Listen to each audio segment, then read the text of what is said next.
സുഗതമീ നാളിൽ പ്രണയശലഭങ്ങൾ അണയുമോരാഗദൂതുമായി. സുഗതമീ നാളിൽ പ്രണയശലഭങ്ങൾ അണയുമോരാഗദൂതുമായി. സ്വർണദീപശോഭയ എന്നെ ഓർമ്മ പുൽകവേ മണ്ണിലാകെ നിന്റെ മന്ദഹാസം മാത്രം കണ്ടു നാം. താരാപദം ചേതോഹരം പ്രേമാമൃതം പെയ്യുന്നിതാ.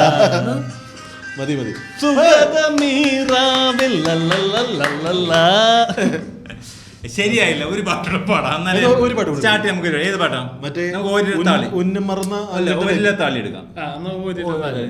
അയച്ചതിനകത്തുണ്ട് ഓരിലത്താളി. അതേതോ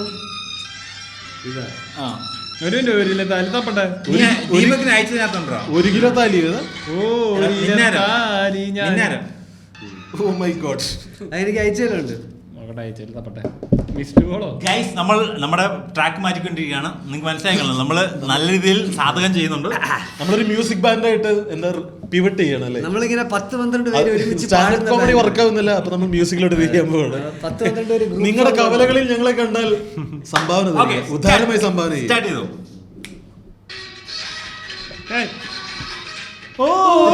താളി ഞാൻ തേച്ചു തരാം, നിന്റെ തളിർമേനിയാകെ ഞാൻ ഓർമ്മിക്കാം. ചാലിച്ച ചന്ദനം ഞാനൊരുക്കാം, നിന്റെ തുറുനെറ്റി പൂവിലൊരുമ്മ വയ്ക്കാം. അരയിലാടുന്ന പുടവ മൂടുന്ന അഴകും ഞാനല്ലേ, കരളിലാടുന്ന കനലിൽ വീടുന്ന ശലഭം ഞാനല്ലേ. കതിരവനെതിരുടെ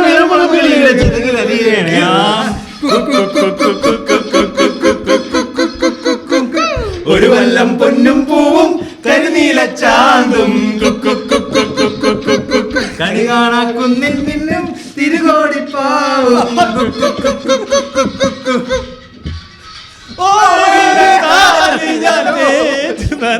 താലിയാണ്, താലിന്ന് ഞാൻ പാടിയാർന്ന്. ഇത് പണ്ട് ജഗദീഷ് ചേട്ടൻ ഏത് ഷോ ആയിരുന്നു പുള്ളി? കോമഡി സ്റ്റാർസിൽ ഇങ്ങനെ പാടി. അതാണ് നമ്മളുടെ ഇൻസ്പിറേഷൻ. മറ്റേ സുരേഷ് ഗോപി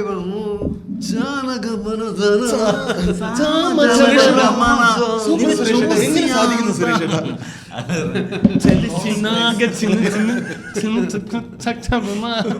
നമ്മുടെ ജയറാം അല്ലേ കാണിച്ചേ പുള്ളിനെ? തമാശക്ക്. അല്ല, പക്ഷെ പുള്ളി പേളിമാണിയുടെ ഇന്റർവ്യൂവിൽ വന്നിട്ട് ഏതൊരു പാട്ട് പാടിയത് അതേതായിരുന്നു? ഏറെ പാട്ടായിരുന്നു. നെഞ്ചുകൾ പെയ്തിടാണ്.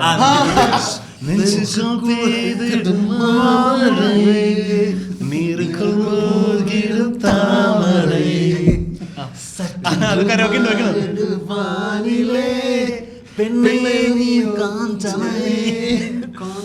പുള്ളിക്കാരി എത്ര മഹാപാട്ടുകാരെ പിടിച്ചിട്ടുള്ള ക്യാമറയാണ്. എത്രയോ ക്യാമറയുടെ ഒരു കരിയർ ഡ്രോപ്പ് കാണണേ. കപ്പ ടിവിക്കൊക്കെ വേണ്ടി ചെയ്തതല്ലേ? എത്രയോ പ്രശസ്ത അല്ലേ? അഖിലിന്റെ മുഖം കാണണമായിരുന്നു. Okay guys, welcome to yet another episode of With Talksന്റെ പുതിയ എപ്പിസോഡ്. വിത്ത് ടോക്സ് ഇനി വിത്ത് സിംഗ് ആയി മാറുകയാണ്. വിത്ത് ടോക്സ് അല്ല, With Talks and Sings. നമ്മള് അടുത്ത സീസൺ നോൺസെൻസ്. നമുക്ക് ഒരു കഥ സൊല്ലട്ടമ്മ പോലെ വേറെ സെഗ്മെന്റ് ഓഫ് പരിപാടിയൊക്കെ ഓരോരുത്തരുന്ന് പാട്ട് പാടട്ടെ. നമുക്ക് വിസ്താരമൊക്കെ നടത്താം. അല്ലല്ല, രാഗ വ്യഭിചാരം എന്നായിരിക്കും കുറച്ചുകൂടെ ഇതിനെ പറ്റിയ കച്ചേരിക്ക് പാടുന്നവരിങ്ങനെ നീട്ടിപ്പരത്തി പാടില്ലേ രാഗവിസ്താരം അങ്ങനെയൊക്കെ. അത് അറിയുന്നവര് പാടുന്നതൊക്കെ രസമായിരിക്കും. അങ്ങനെയൊക്കെ നമുക്ക് പിടിക്കാം. അതിന് കൂടെ പാട്ടിന്റെ വിശേഷങ്ങളും എല്ലാം കൂടെ ചേർത്ത് അല്ലേ പുതിയ പുതിയ പരിപാടികൾ തുടങ്ങണം. രക്ഷപ്പെടാൻ അറിയില്ല. നമുക്ക് സ്വന്തം കഥകൾ പറഞ്ഞ് മടുത്തു സത്യത്തിൽ. ഇനി നമുക്ക് മറ്റുള്ളവരുടെ അപരാധങ്ങൾ പറയുന്നതിൽ ഫോക്കസ് ചെയ്യാം. അതിന് വേറൊരു പേരും ഇടാം. അതാണ് ഞാൻ പറഞ്ഞത്. വിറ്റോക്സ് നമ്മൾ സീസൺ ബ്രേക്ക് എടുക്കാന്ന് പറഞ്ഞ ഉദ്ദേശം നമ്മൾ നിർത്തി പോവല്ല. യൂട്യൂബിൽ നമ്മളിവിടെ കാണും പല കണ്ടന്റുമായിട്ട്. പക്ഷേ വിറ്റോക്സ് നമുക്ക് സീസൺ ബ്രേക്ക് ചെയ്ത് ഒഫീഷ്യലി സീസൺ 2 അനൗൺസ് ചെയ്യുമ്പോൾ ഞാൻ ഒരുപാട് പ്രതീക്ഷകളുണ്ട്. റിൻഷാദ് ഇതിനെ വേറൊരു ലെവലിലേക്ക് മാറ്റി പറിച്ച് നടും, ഇതൊരു ഔട്ട്ലുക്ക് മാറ്റും, ഇതിന് പുതിയ ഇൻട്രോ സോങ് വരും, അങ്ങനെ ഒരുപാട് കാര്യങ്ങൾ ഞാൻ പ്രതീക്ഷിക്കുന്നുണ്ട്. ഗസ്റ്റുകൾ തുടർച്ചയായി വലിയ വലിയ ഗസ്റ്റുകൾ വരും. പക്ഷേ കുറെ ഓഡിയൻസ് പറയുന്നുണ്ട് നിങ്ങൾ ഇരുന്ന് സംസാരിച്ചാൽ മതി, ഗസ്റ്റ് വേണമെന്നില്ല എന്ന് പറയുന്ന കുറെ ആൾക്കാരുണ്ട്. അല്ല, അതിന്റെ ഒരു ഇത് ഞാൻ ഡൈനാമിക്സ് ഞാൻ പറയാം. നമ്മുടെ എപ്പിസോഡ്സിൽ ഏറ്റവും കൂടുതൽ നമുക്ക് ഇൻകം വന്നിട്ടുള്ളതും നമുക്ക് ഏറ്റവും കൂടുതൽ വ്യൂസ് വന്നിട്ടുള്ളതുമായിട്ടുള്ള സ്റ്റാർട്ടിങ്ങിലുള്ള 5 എടുത്ത് കഴിഞ്ഞാൽ അതിൽ ഒരെണ്ണം മാത്രമേ ഉള്ളൂ നമ്മളിരുന്ന് സംസാരിച്ചത്. ദാറ്റ് ടു മൂവി എപ്പിസോഡായിരുന്നു. അതായത് നമ്മൾ കണ്ടിന്യൂസ് ആയിട്ട് സിനിമ എപ്പിസോഡ് ചെയ്തുകൊണ്ട സമയത്ത് എമ്പുരാൻ അടക്കം കീറി മുറിച്ചതിന് ശേഷം ആ വിഷു സിനിമകളുടെ ആ ഒരു മിഡ് സംസാരിച്ചത് ആ സമയത്താണ് ഏറ്റവും കൂടുതൽ 30-30K ക്രോസ് ചെയ്തത്. നമ്മൾ ഇപ്പോഴത്തെ സബ്സ്ക്രൈബേഴ്സിനൊക്കെ കൂടുതൽ വ്യൂസ് ഉള്ള എപ്പിസോഡ് വന്നത്. അത് അങ്ങനെ എന്തെങ്കിലും സോ അപ്പോഴും നമ്മുടെ കൊണയെ ഇഷ്ടപ്പെടുന്ന ഒരു സെറ്റ് ഓഫ് ആൾക്കാർ, കോർ ഫോളോവേഴ്സ് ഉള്ളവർ, അവർ തന്നെയാണ് ഇത് പറയുന്നത് നിങ്ങളത് ചെയ്താൽ മതി, കാരണം അവർക്ക് നമ്മളെ കേൾക്കുന്നതാണ് കൂടുതൽ താല്പര്യം. പക്ഷേ ഞാൻ പറയുന്നത് നമുക്ക് യൂട്യൂബ് എന്നുള്ള മഹാസാഗരത്തിൻ്റെ ഒരു അതിർവരമ്പ് ഭേദിച്ച് പുറത്തേക്ക് പോകണമെങ്കിൽ ആൾക്കാർക്ക് നമ്മളെ ഇൻട്രസ്റ്റ് ഇല്ലാത്തൊരു സെറ്റ് ഓഫ് ആൾക്കാരുണ്ട്. അവർക്കും വന്നിട്ട് ഇത് കാണാൻ വേണ്ടി എന്തെങ്കിലും ഒരു കണ്ടന്റ് നമ്മൾ കൊടുക്കണ്ടേ? യൂട്യൂബ് ബേസിച്ചാൽ നമ്മൾ എങ്ങോട്ടാ പോകണം? യൂട്യൂബ് ബേസിൽ നമ്മുടെ ഈ പറയുന്ന സമുദ്രത്തിന്റെ അതിർത്തി ഇതിനകത്ത് 30,000 സബ്സ്ക്രൈബേഴ്സിനെ പുറത്തേക്ക് ഇത് പോകണമെങ്കിൽ, അതായത് പടക്കള എപ്പിസോഡായിട്ട് കണ്ടന്റ് ക്രിയേഷൻ അറിയും തോറും അകലം കൂടുന്നൊരു അതിന്റെ തീരത്ത് മണ്ണുവാരി കളിക്കുന്ന ആൾക്കാരാണ് അനീസ് എം ലത്തീഫ്. അത് പണ്ട് ചെയ്തിട്ട് ഇറങ്ങി വന്നത്. അതായത് ആൾക്കാര് ജനറലി നമ്മുടെ സാധനം ഒരു ബാക്ക്ഗ്രൗണ്ടിൽ കേൾക്കുന്ന നമ്മുടെ സാധനം എന്നൊന്നും പറയില്ല, മലയാളത്തിൽ എല്ലാത്തിനും ഓരോ വാക്കുകളുണ്ടാവും, അതെടുത്ത് ഉപയോഗിക്കും. നമ്മുടെ സാധനം ആൾക്കാർക്ക് എന്തിനാ? നമ്മുടെ പോഡ്കാസ്റ്റ് ആൾക്കാർ ബാക്ക്ഗ്രൗണ്ടിൽ ഇരുന്ന് കേൾക്കുന്ന ഒരു സാധനമാണ്. അപ്പൊ അതൊരു ലോങ് ഫോർമാറ്റ് ടോക്കിംഗ് സാധനം ആയതുകൊണ്ടാണ് ബാക്ക്ഗ്രൗണ്ടിൽ ഇരുന്ന് കേൾക്കാൻ പറ്റുന്നത്. ഇപ്പൊ ഡ്രൈവിന് പോകുമ്പോൾ കേൾക്കാം, അല്ലെങ്കിൽ വർക്ക് ചെയ്യുമ്പോൾ കേൾക്കാം. അപ്പൊ അതേപോലത്തെ ഒരു ഫോർമാറ്റ് അല്ലല്ലോ നമ്മുടെ OKSO അല്ല. നമ്മള് ലോങ് ഫോർമാറ്റ് ഒരു ടോക്കിംഗ് സാധനം റീപ്ലേസ് ചെയ്തതല്ലേ നമ്മളിപ്പോ പ്രേക്ഷകരുടെ ലൈഫിൽ നമ്മൾ എങ്ങനെയാണോ ഭാഗമായിരിക്കുന്നത് അതിലോട്ട് അതേ സ്പേസിൽ നമുക്ക് എക്സിസ്റ്റ് ചെയ്യാൻ പറ്റും. ഈ ഒരു ടൈപ്പ് ഓഫ് പ്രോഗ്രാമിന് അതാണ് ഞാൻ വിറ്റോക്സ് കുറച്ചുകൂടെ പുതിയ ഭാഗത്ത് നമ്മൾ റീലോഞ്ച് ചെയ്യണമെന്ന് ഞാൻ പറയുന്നത്. അതായത് ഇപ്പോഴുള്ള സെറ്റപ്പിൽ നിന്ന് കുറച്ചുകൂടെ ആൾക്കാരിലേക്ക് കൂടുതൽ റീച്ച് ഔട്ട് ചെയ്യാനും പറ്റണം, പഴയ ആൾക്കാരെ സാറ്റിസ്ഫൈ ചെയ്യാൻ പറ്റുന്ന ലെവലിലേക്ക് ഒരു കണ്ടിന്യൂസ് ചെയ്തുകൊണ്ടിരിക്കുമ്പോൾ എനിക്കുണ്ടായ ഒരു മടുപ്പാണ് ഞാൻ സജസ്റ്റ് ചെയ്യാനുള്ള റീസൺ. 101 എപ്പിസോഡ് ആകാൻ പോകുന്നത്, 100 എപ്പിസോഡ് ആകാൻ പോകുന്നത്. നമ്മൾ പാടി വരെ തുടങ്ങി. അതന്നെ, നമുക്ക് കഥ പറയാൻ തീർന്നിട്ട് പാടാൻ തുടങ്ങിയിട്ടുണ്ട്. പിന്നെ ഒരു പരിധിയിൽ കൂടുതൽ നമ്മൾ കഥകൾ പറഞ്ഞു കഴിഞ്ഞു, എസ്പെഷ്യലി പേഴ്സണൽ സ്റ്റോറീസ് റിൻഷാദിനെ മനസ്സിലാകത്തില്ല. നമ്മളത് പറഞ്ഞിട്ട് നമുക്ക് മടുത്തു, നമ്മുടെ കഥകൾ തന്നെ പറഞ്ഞിട്ട്. നമ്മളല്ലാതെ ആൾക്കാരുടെ കഥകൾ പറയുന്നുണ്ട് സ്റ്റിൽ, എന്നിട്ട് നമുക്കത് വറ്റി തുടങ്ങിയതുകൊണ്ടാണ്. നമ്മൾ ചെയ്യുകയാണെങ്കിൽ കുറച്ചുകൂടെ ഡീസൻ്റ് ആയിട്ട്.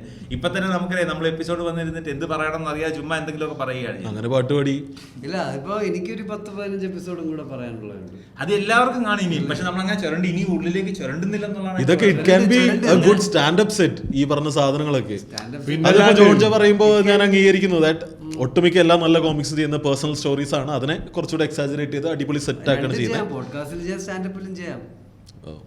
ഓൾറെഡി കേട്ട ഓഡിയൻസ് കേട്ടൊരു മെറ്റീരിയൽ എന്നുള്ളൊരു സാധനം ഉണ്ടല്ലോ. നമ്മള് ഈ പറയുന്ന ഓക്കേസും ശരിക്കും ബാക്ക്ഗ്രൗണ്ടിൽ കേൾക്കാൻ പറ്റിയ സാധനം തന്നെയാണ്. ഓക്കേസിനകത്ത് അല്ല, എനിക്കൊന്നും അതിനൊരു ഇൻഫോർമേഷൻ ടേക്ക് അവേ ഉണ്ടെന്നുണ്ടെങ്കിൽ അത് ബാക്ക്ഗ്രൗണ്ടിൽ ഇടാൻ പറ്റിയ ഒരു സാധനമല്ല. വേറെ വിറ്റോക്സ് നമ്മൾ ചുമ്മാ എന്തെങ്കിലും സംസാരിച്ചുകൊണ്ടിരിക്കുകയാണെന്നുണ്ടെങ്കിൽ it can be a perfect ബാക്ക്ഗ്രൗണ്ടിൽ. എന്തുകൊണ്ടാണ് ബാക്ക്ഗ്രൗണ്ടിൽ നീ ഒരു കഥ ശ്രദ്ധിച്ച് ഫോക്കസ് ചെയ്ത് നമ്മുടെ ഈ പരിപാടിയുടെ സംഭവം എന്താണെന്നറിയോ? ഈ സാധനം ബാക്ക്ഗ്രൗണ്ടിൽ പ്ലേ ചെയ്തോണ്ടിരുന്നാലും അപ്പുറത്തുനിന്ന് ഒരു വണ്ടി വന്നാലും അത് ഒന്നും മിസ്സാവില്ല. അതിൽ അത്രയ്ക്ക് ശ്രദ്ധിക്കേണ്ട കാര്യമില്ല. നീ പറഞ്ഞ മറ്റേ 200 ക്യാരക്ടർ കണ്ടുള്ള പടല്ലേ, എന്നിട്ട് അതിന്റെ പേര് അർഹത. ഇതിങ്ങനെ നൂലുമ പിടിച്ചു പോയാൽ അത് മൊത്തം അങ്ങനെ ശ്രദ്ധിക്കണം. അത് സിനിമ കാണുന്ന പോലെ ഒരു പകുതിയിൽ കുറവ് അറ്റൻഷൻ മാത്രം മതി അവിടെ. You can be on the road, ശ്രദ്ധിച്ചോണ്ടിരിക്കുക. ഓക്കെ, നമുക്ക് അതിന് നമുക്ക് അതേ സാധനം നമുക്ക് അല്ലെങ്കിൽ വിത്ത് ഫാക്ട്സ് തുടങ്ങും. നമുക്ക് അല്ലെങ്കിൽ എന്ത് ചെയ്യണമെന്ന് വെച്ചാൽ നമ്മൾ ഈ ന്യൂസും മീമും ആ ആഴ്ച നടന്ന കറണ്ട് അഫയർസ് എടുത്ത് അതിനെപ്പറ്റി റിയാക്ട് ചെയ്യണേ, അതിനെപ്പറ്റി നമ്മുടെ ഒപ്പീനിയൻ പറയുന്നതുമായിട്ടുള്ള അത് നമുക്ക് ചെയ്യാം കേട്ടോ. അത് ഞാൻ സെറ്റ് ചെയ്യാം. അല്ലല്ല, അതല്ല. ഇപ്പോ തന്മയ് ഭട്ടൊക്കെ ചെയ്യുന്ന ആ ഒരു പ്രോഗ്രാം ഉണ്ടല്ലോ, അത് നമ്മൾ ആ സ്ട്രീമിംഗ് എന്ന് പറഞ്ഞൊരു കാറ്റഗറിയാണ്. അത് യൂട്യൂബർ സ്പ്ലിറ്റ് ചെയ്തിട്ടില്ലേ? ഇല്ല ഇല്ല ഇല്ല, വേറെ കണ്ടന്റ് മിക്സ് ചെയ്യുന്ന റിയാക്ഷൻ പരിപാടികളൊക്കെ അത് നോക്കാം. അതിന്റെ ടെക്നിക്കാലിറ്റീസ് എന്താ നോക്കാം. അതാണെങ്കിൽ നമുക്ക് വീക്ക്ലി ചെയ്യാം. ഈ എപ്പിസോഡിന്റെ എന്നാ ഇതില് വിഷയം നമുക്ക് തീരുമാനിക്കാം. നമുക്ക് റോക്ക് പേപ്പർ സിസർ കളിക്കാം. എന്ത് പറയുന്നു? നമ്മൾ 4 പേരും തമ്മിൽ കളിക്കും. അത് 2 ടീം തമ്മിൽ. നിങ്ങൾ ആദ്യം ഇവിടെ കളിച്ച് ജയിക്കുന്ന ആള്, അവിടെ കളിച്ച് ജയിക്കുന്ന ആള്, അവർ തമ്മിൽ ഫൈനല്. അതിൽ ജയിക്കുന്ന ആള് പറയുന്ന ടോപ്പിക് നമ്മൾ ഏത് ടോപ്പിക്കായാലും സംസാരിക്കും. വെറുതെ ലാഗ്. ഇത് കേൾക്കുന്നവരെന്തോ നീ പറയണോ? പറയണോ? ഞാൻ പറയാം. റോക്ക് പേപ്പർ സിസർ എന്ന് പറയുമ്പോൾ പേപ്പർ സിസർ. അങ്ങനല്ലേ? ആ കറക്റ്റ്. ബെസ്റ്റ് ഓഫ് 3 ആണോ? single. Okay. എന്തൊക്കെയാ ഇവിടെ നടക്കുന്നത്? എന്തൊക്കെയാ ഇവിടെ നടക്കുന്നത്? Rock, paper, scissor. Rock, paper, scissor. ജോണിന്റെ സിസ്റ്റർ സ്പോട്ടിഫൈക്കാർക്ക് കിട്ടിയ ആദ്യത്തെ ടേണിൽ രണ്ടുപേരും പേപ്പർ കാണിച്ചു, ടൈ ആയി പോയി. രണ്ടാമത്തെ ടേണിൽ ജോൺ ജോ ഒരു സിസർ കാണിച്ചു, അതിന്റെ പാവർ പേപ്പർ വന്ന് നടുപേജ് കീറി റിൻഷാദിന്റെ നടുപേജ് കീറി. അങ്ങനെ ആ സൈഡിൽ റിൻഷാദ് ജയിച്ചിരിക്കുകയാണ്. സ്പോട്ടിഫൈ കേൾക്കുന്നവർക്ക് വേണ്ടി റിൻഷാദും ജോൺ ജോ ഒരു സൈഡിലിരിക്കുന്നു, ഞാനും ദീപക്കും മറ്റേ സൈഡിലിരിക്കുന്നു. റിൻഷാദും ജോണും തമ്മിൽ മത്സരത്തിൽ ജോൺ ജയിച്ചു. സ്പോട്ടിഫൈയിൽ കയറിയിട്ട് 2 ആഴ്ചയുണ്ട്, ചെറിയ അക്കൗണ്ട് പ്രശ്നമുണ്ട്. കുഴപ്പമില്ല, എല്ലാം പ്രശ്നമാണ്. ഇനി ഒരു പണിക്കർ വിളിച്ചത്.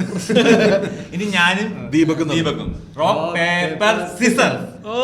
ഒരു ടൈ വന്ന് ഞാൻ വന്നിരിക്കുന്നു, പാറകൾ തമ്മിൽ ഉരസിയിരിക്കുന്നു. Rock paper scissor.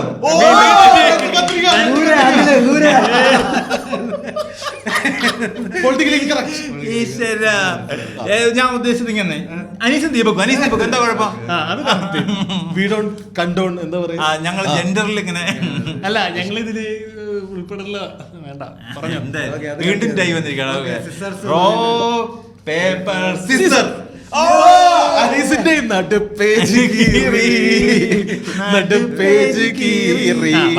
ഇനി ജോണും ദീപക്കും തമ്മിലുള്ള ഫൈറ്റ് ആണ്. Come on for the winner. Rock paper scissor. ദീപകിന്റെ റോക്ക് ജോണിന്റെ കത്രിക പൊട്ടിച്ചു. അങ്ങനെ ദീപക് ജയിച്ചിരിക്കുകയാണ്. ദീപക് ഇന്നത്തെ ടോപ്പിക് ഇതിൽ ഫസ്റ്റ് അടിച്ചിരിക്കുകയാണ്. ഞാനാണെങ്കിൽ ജോൺ ജോ ടോപ്പിക് പറയട്ടെ. ജോൺ ജോ പറയാം. IIT stories 2. ഓക്കെ, നിങ്ങൾ പലതവണ ചോദിച്ച IIT സ്റ്റോറീസിന്റെ സെക്കൻഡ് പാർട്ട് നമ്മൾ ഇവർ രണ്ടുപേരും IIT-യിൽ എത്തുന്നത് വരെയുള്ള കഥകൾ നമ്മൾ ഒരുവിധം പറഞ്ഞു. എൻട്രൻസ് കോച്ചിങ് കാര്യങ്ങളൊക്കെ കഴിഞ്ഞ് IIT-യുടെ വാതിക്കെ വന്ന് നിൽക്കുകയാണ്. അതൊരു ഇൻഫർമേറ്റീവ് എപ്പിസോഡ്. കുറെ പിള്ളേർക്ക് എക്സാം ഓറിയന്റഡ് കാര്യങ്ങൾ സംസാരിക്കണം താല്പര്യമുള്ള പിള്ളേർക്ക് ഇൻട്രസ്റ്റിംഗ് ആൻഡ് അങ്ങനത്തെ പിള്ളേർക്ക് ഇതിന്റെ ഈ ഗേറ്റിന്റെ അകത്തോട്ടുള്ള സാധനം കേട്ടിട്ട് കാര്യമുണ്ടെന്ന് എനിക്ക് തോന്നുന്നില്ല. അപ്പോഴും ആൾക്കാർ ചോദിച്ചു ഇത് ഉള്ളിൽ ചെന്നിട്ടുള്ള കഥ പറയാം. ചോദിക്കുന്നുണ്ടായിരുന്നു അതല്ലേ കമന്റ് IIT-യിലത്തെ ഹുക്കപ്പ് സ്റ്റോറീസ് എന്തോന്നല്ലേ പമ്പോ. ദീപകിനെ അറിയാത്ത ദീപക് എന്നൊരു അണ്ടർ റേറ്റഡ് പ്ലേ ബോയുടെ കഥകൾ കേൾക്കണം. റിൻഷാദിനോട് ഹുക്കപ്പ് ഒന്നുമില്ല കേട്ടോ. എനിക്കും ഇല്ലായിരുന്നു.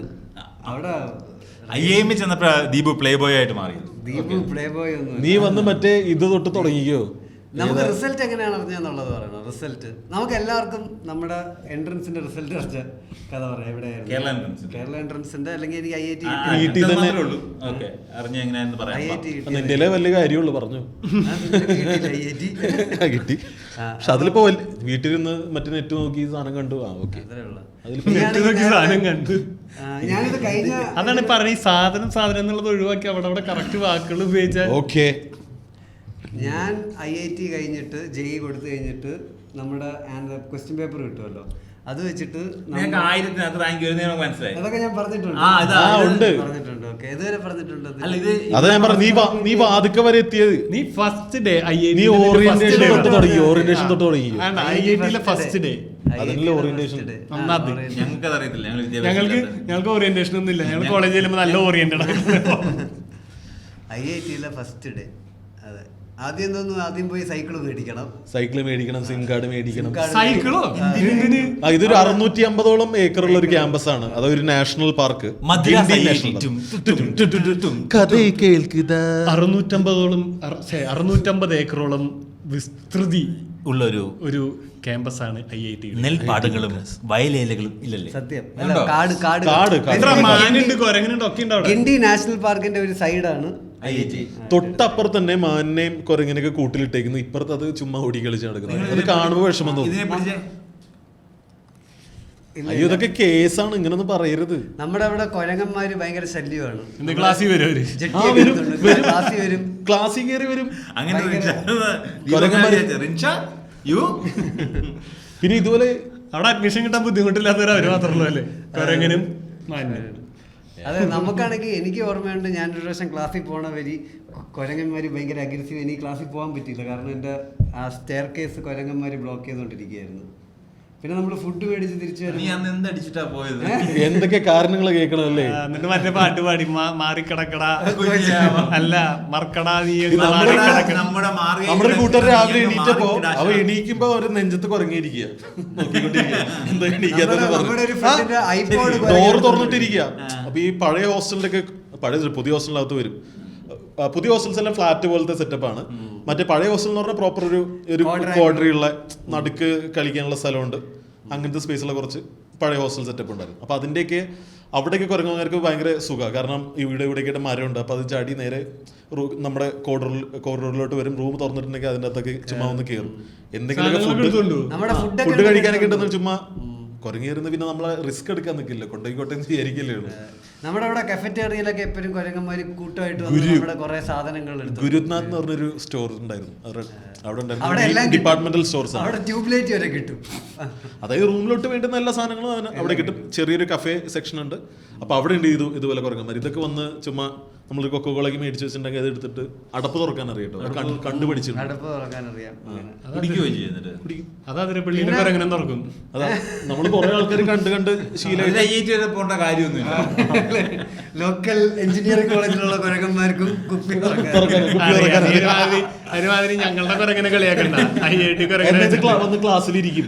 ഇവര് അവസാനം പറയും ഈ IIT-യിലുള്ള കുരങ്ങ് 2 വന്ന് കേരള എൻട്രൻസ് ക്ലിയർ ചെയ്തിട്ടൊക്കെ അവിടെ നിന്ന് പഠിച്ചിട്ട് അത്ര ബുദ്ധിയൊക്കെയായിരുന്നു. എന്നിട്ട് വല്ലാണ്ട് തള്ളല്ലേ അല്ലേ കുരങ്ങിന് വരെ ഭയങ്കര ബുദ്ധിയാന്നൊക്കെ. പിന്നെ അവിടെ എന്താന്ന് വെച്ചാൽ ഈ കുരങ്ങന്മാരുടെ ടെറിട്ടറി ഉണ്ട്. ഓരോ ഹോസ്റ്റൽ വെച്ചിട്ട് അവിടെ എപ്പോഴും കുരങ്ങന്മാർ തമ്മിൽ അടിയൊക്കെ ഉണ്ടാവും. അപ്പം എനിക്ക് ആദ്യം അവസാനവും പേടിയായിരുന്നു. എനിക്ക് എപ്പോഴും കുരങ്ങൻ അറ്റാക്ക് വരുമ്പോൾ പിന്നെ കുരങ്ങൻ പല്ല് കാണിക്കുമ്പോ പിന്നെ എന്താ ചെയ്യാ? അതെ കാരണം അമ്മമാരിങ്ങനെ അടിയൊക്കെ ഉണ്ട് ഉണ്ടാക്കി. അപ്പൊ നമ്മൾ ആ സൈഡിൽ കൂടെ പോകുമ്പോൾ നമ്മൾ ആൽഫയൊക്കെ ഉണ്ട്. ഇതൊരു എക്കോ ഫ്രണ്ട്ലി ക്യാമ്പസ് ആയതുകൊണ്ടാണ് നമുക്ക് സൈക്കിളിന്റെ ആവശ്യമുള്ളത്. പക്ഷെ ഇത്രയും അധികം സൈക്കിൾ മോഷണം പെർ ക്യാപിറ്റ സൈക്കിൾ മോഷണം നടക്കണം. നമ്മുടെ എല്ലാവരുടെ സൈക്കിൾ മോഷണം പോയിട്ടുണ്ട്. ഇത് എങ്ങനെയാണ് 4 പുറത്തുനിന്ന് ആൾക്കാർ വരും. അതാ പുറത്തുനിന്ന് ആൾക്കാർ വന്ന് ഹോസ്റ്റലിലും കയറും. എന്ത് എന്തിന് കട്ട സൈക്കിളിൽ എണ്ണം പറയടാ. നിനക്കൊരു പാർട്ട് ടൈം ബിസിനസ് ഒക്കെ ഉള്ളത് എവിടെ ചെന്ന എനിക്കറിയാം. സത്യം പറയടാ. ക്ലാസ്സിൽ പോയി ഫസ്റ്റ് ദിവസം പ്രൊഫസർ പറഞ്ഞത് ഇത്ര നാൾ കുരങ്ങനും നാനും മാത്രം ഉണ്ടായിരുന്നില്ല, ഇപ്പൊ കഴുതിയും പറഞ്ഞു.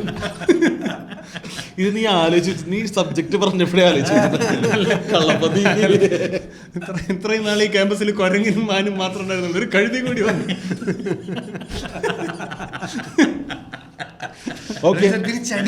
നല്ല തമാശയായിരുന്നു. കമന്റിൽ പറയുന്നത് ഭയങ്കര ചിൽ ഗൈയാണ്.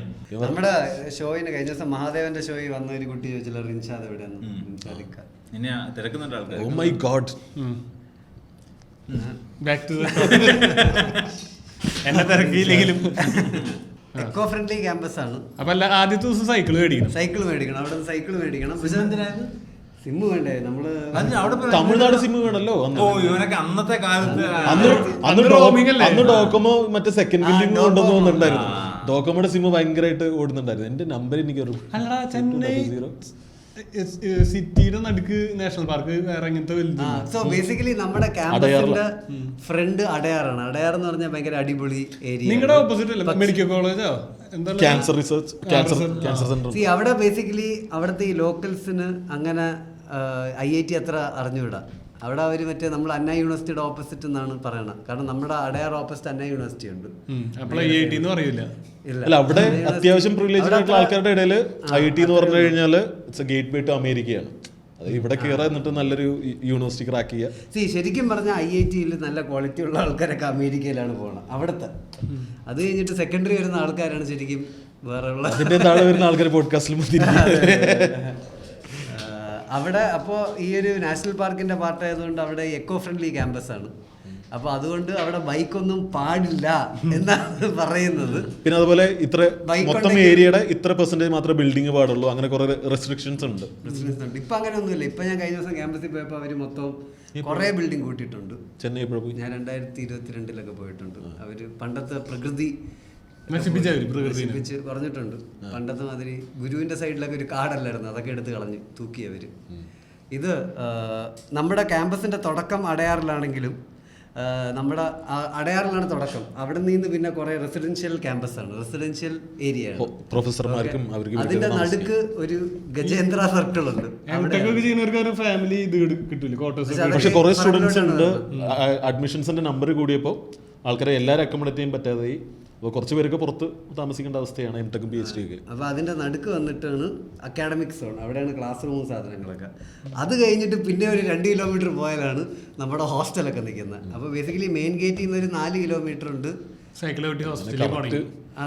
മൊത്തത്തിൽ പറഞ്ഞ കുറെ നല്ല ദൂരമുണ്ട്. സോ ബേസിക്കലി അടയാറ് ഭയങ്കര പോഷ് ഏരിയ ആണെങ്കിലും താരാമണി എന്ന് പറഞ്ഞാൽ ഒരു ഭയങ്കര ലോക്കൽ ഏരിയ ആണ്. മൊത്തം 4 ഗേറ്റുകൾ ഉണ്ടായിരുന്നു. ഒന്ന് main gate opening to Adyar, മറ്റേ പിന്നെ താരമണി ഗേറ്റ്, താരമണി എന്ന് പറഞ്ഞ ചെറിയൊരു സ്ഥലം, വേലച്ചേരി അവിടെ ഈ ഫീനിക്സ് മോളൊക്കെ ഇരിക്കുന്ന സ്ഥലം. അത് പിന്നെ കുറച്ചുകൂടെ നല്ല സ്ഥലം. പിന്നെ താരാമണി ഒരു സിനിമയുണ്ട്. പിന്നെ കൃഷ്ണ ഗേറ്റ് എന്ന് പറഞ്ഞിട്ട് കൃഷ്ണ ഹോസ്റ്റലിന്റെ അടുത്തുള്ള ഒരു ഗേറ്റ് ഉണ്ടായിരുന്നു. അതിപ്പോ ഗേറ്റിന്റെ ചില ഗേറ്റൊക്കെ അടച്ചു കൂട്ടിയിട്ടുണ്ട്. നമ്മളുണ്ടായിരുന്ന സമയത്ത് ഇതുപോലെ 4 മെയിൻ ഗേറ്റുകളായിരുന്നു. ഈ എല്ലാ ഗേറ്റിന്റെ പുറത്ത് ഓരോ ടാസ്മാക്കും ഉണ്ടാവും. പിന്നെ മറ്റേ ഈ ചരടലിൽ കോർത്തിട്ട് ലൈറ്ററുള്ള സിഗരറ്റ് കടകളുണ്ട്. പിന്നെ ആന്ധ്ര മെസ് അടിപൊളിയായിരുന്നു. നമ്മുടെ ഇതിലൊരു പ്രത്യേകത എന്ന് പറഞ്ഞാൽ ഒരു 60-70% ആന്ധ്രക്കാരാണ്. അതായത് ആന്ധ്രയാണ് നമ്മുടെ അവിടുത്തെ IIT ക്രാക്ക് ചെയ്യുന്നത്.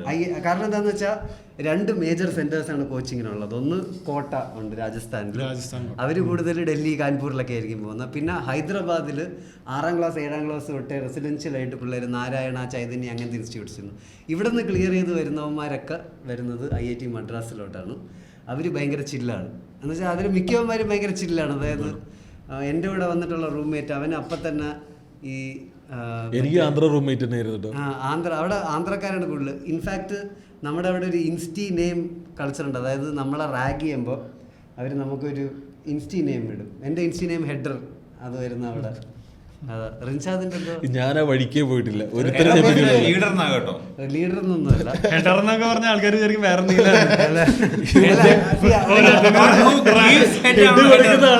അങ്ങനെ പോരാത്തിന് റാഗിങ്ങിന്റെ സമയത്ത്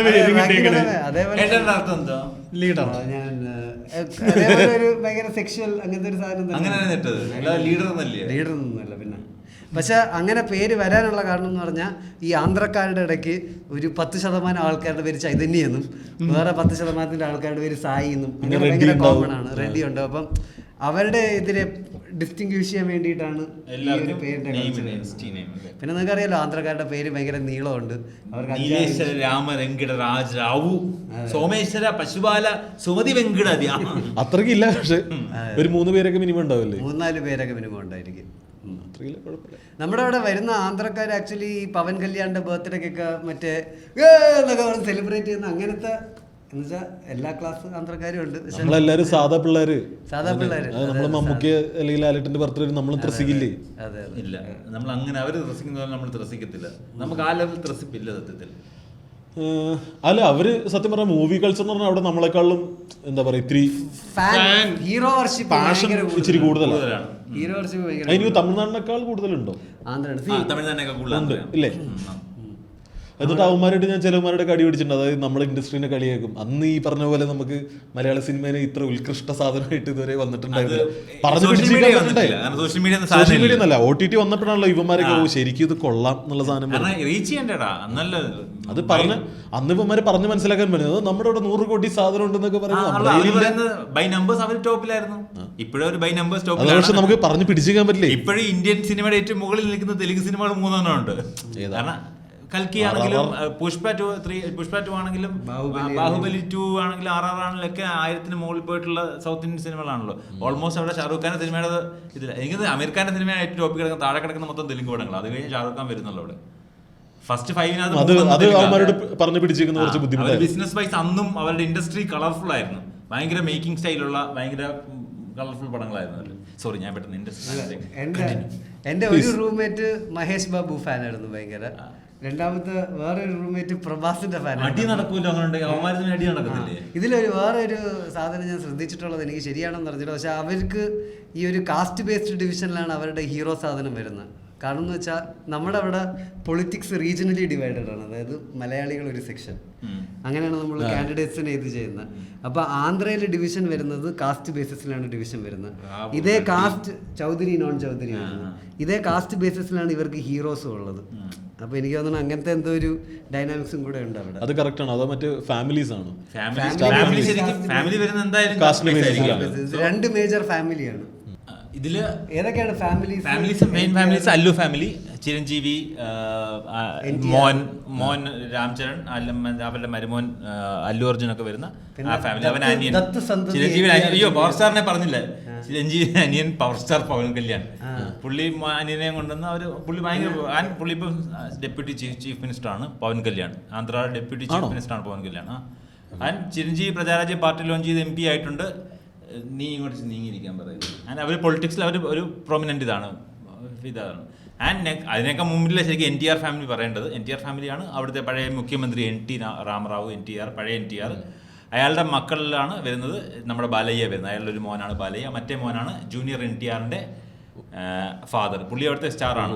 പക്ഷെ പുള്ളിയുടെ പേര് എനിക്ക് പെട്ടെന്ന് കിട്ടുന്നില്ല. എന്റെ തലയില് ബാലയ്യ എപ്പോഴും ഒരു ഇൻഡിപെൻഡന്റ് NTR ഫാമിലി വരുന്ന ബാലയ്യ. ആൻഡ് ബാലയ്യയുടെ ബന്ധുവാണ് ജൂനിയർ NTR, അതായത് സഹോദരന്റെ മകൻ. പക്ഷെ എനിക്കൊന്നും അതിലെ ഭാര്യ രണ്ടാണ്. രണ്ടാമത്തെ ഭാര്യയുടെ. അതുകൊണ്ടാണ് ബാലയ്യാണ് പ്രൊമിനന്റ്. മറ്റേ രണ്ടാക്കടയാണ് അവർ കാണുന്നത് തോന്നുന്നു. ജൂനിയറിന്റെ പക്ഷെ ഇപ്പൊ വലിയ സ്റ്റാറാണ് അവിടുത്തെ ബാലയ്യ. മച്ചമാർ നിൽക്കുന്നത്. പിന്നെ അക്കിനേനി ഫാമിലി വരുന്നത് നാഗാർജുന. അക്കിനേനി അയാളുടെ ഫാദർ നാഗേശ്വർ റാവു, പുള്ളിയും വലിയ ഹീറോ ആയിരുന്നു അവിടുത്തെ. നാഗാർജുനയുടെ മക്കൾ രണ്ടുപേരും ഹീറോസാണ് ഇപ്പം. അഖിലും നാഗചൈതന്യ. അക്കി എന്നാണ് തോന്നുന്നത്, ഇളയ അഖിൽ അക്കി എന്നോ അഖിൽ. ആൻഡ് നമ്മൾ മറ്റേ ദഗുബട്ടി ഫാമിലി റാണ വെങ്കടേഷൻ റാണയും വരുന്നത്. മഹേഷ് ബാബു കൃഷ്ണ എന്ന് പറഞ്ഞ പഴയ സൂപ്പർ സ്റ്റാറിന്റെ മോനാണ്. ആൻഡ് പ്രഭാസ് എന്ന് പറയുന്നത് വേറൊരു സൂപ്പർ സ്റ്റാറിന്റെ കസിനാണ്. ഇവരെല്ലാം ഫാമിലി വൈസ് ഇവരെല്ലാം. രവിതേജ കോമൺ മനുഷ്യനാണോ? അല്ല, ആവാൻ സാധ്യത എന്തായാലും വളരെ സാധ്യത കുറവാണ്. രവിതേജ നോക്കണം, എനിക്കറിയത്തില്ല. ഇതില് മറ്റേ രണ്ടുപേരും പ്രഭാസും കൃഷ്ണൻ രാജുവിന്റെ കസിൻ മോനാണ് പ്രഭാസ്. കൃഷ്ണൻ രാജുവിന്റെ സഹോദരിയുടെ മോനോ അല്ലെങ്കിൽ സഹോദരന്റെ മോനാണ് പ്രഭാസ്. കൃഷ്ണൻ രാജു വലിയ സ്റ്റാറാണ് അവിടുത്തെ. കൃഷ്ണൻ രാജു പ്രഭാസിന്റെ റിബലിനകത്തൊക്കെ അഭിനയിച്ചിട്ടുണ്ട്, ഗസ്റ്റ് റോളിൽ വന്ന് വീണ്ടും അഭിനയിച്ചിട്ടുണ്ട്. ആൻഡ് പഴയ സൂപ്പർ സ്റ്റാറാണ് കൃഷ്ണയുടെ മോനാണ് മഹേഷ് ബാബു. ചുരുക്കം ഈ നമ്മൾ കേൾക്കുന്ന പ്രൊമിനന്റ് ഫിഗേഴ്സ് എല്ലാം അവിടുത്തെ ഏതെങ്കിലും ഫാമിലി കാസ്റ്റ് അല്ലെങ്കിൽ പഴയ സ്റ്റാർസിന്റെ മക്കൾ തന്നെയാണ്. ഇതാണ് ഒരു പവർ ഡൈനാമിക്സ് ടോപ്പ് വരുന്ന പേര്. നാനിയൊക്കെ എനിക്ക് തോന്നുന്നു ചിലപ്പോൾ തന്നെ പുള്ളിക്ക് സാധാരണക്കാരൻ അങ്ങനെ കുറെ പിള്ളേർ. പിന്നെ അത് കഴിഞ്ഞ് കുറെ ആൾക്കാർ കയറി വന്നിട്ടുണ്ട്. ചെറിയ കുറെ സ്റ്റാർസ്, ചെറിയ സ്റ്റാർസ്. നമ്മളിപ്പോ സ്പൂഫ് ഒക്കെ ചെയ്തുകൊണ്ടിരുന്ന ജാതിരത്നലും അങ്ങനത്തെ സിനിമ സ്കെച്ചിലൊക്കെ ഉണ്ടായിരുന്നു. അതുപോലെ വേറൊരാളുണ്ട്. അതുപോലെ അല്ലടി നരേഷ്. അടവിശേഷൊക്കെ പിള്ളേർ മറ്റേ യങ് സ്റ്റാർസ് ആയിട്ട് വരുന്ന ആൾക്കാർ. അടവിശേഷ് അങ്ങനെ കുറെ ആൾക്കാരുണ്ട്. ഹിറ്റ് എന്ന സിനിമയുണ്ട്, ഫ്രാഞ്ചൈസിയാണ് 3. അപ്പൊ അതിനകത്തൊക്കെ വന്ന പിള്ളേരൊക്കെ ഉണ്ട്. ഫസ്റ്റിനകത്ത് സെക്കൻഡിനകത്ത് വന്നവര്. അപ്പൊ അവര് കുറെ യൂത്ത് പിള്ളേർ കയറി വരുന്നുണ്ട്. അടവിശേഷിനെ പോലുള്ള കുറെ ആൾക്കാർ. ഇൻഡസ്ട്രി ഇത്രയും വലുതായതുകൊണ്ട് അത്രയും സ്റ്റാർസിന് സ്പേസ് ഉണ്ട്, അതിന് വൈഡ് റീച്ച് കിട്ടുന്നുണ്ട്. അവർക്കൊക്കെ പണ്ട് തൊട്ടേ അത് ഈ ആളുകളൊക്കെ വന്നപ്പോൾ തന്നെ നെറ്റ്ഫ്ലിക്സോ ആമസോൺ ത്രൂ ഒക്കെ അവരെ എല്ലാവർക്കും അറിയുകയും ചെയ്യും. പിന്നെ ഈ പ്രഭാസ് മഹേഷ് ബാബു ഓൾറെഡി മറ്റേ ഭീമാപ്പള്ളി CD ബേസിലാണ് നമ്മുടെ നാട്ടിൽ ട്രെൻഡ് ആയത്. പക്ഷെ നിങ്ങൾ കുറെ നേരത്തെ തന്നെ ഞാൻ തെലുങ്ക് സിനിമ ഫോളോ ചെയ്തു. ഈ ട്രെൻഡ് ആണ് ഇത് കാണാൻ കാരണം ഞാൻ എന്റെ ചെറുപ്പത്തില് അന്ന് ചിരഞ്ജീവി ഒരു പാൻ ഇന്ത്യൻ സ്റ്റാർ ആയിരുന്നു.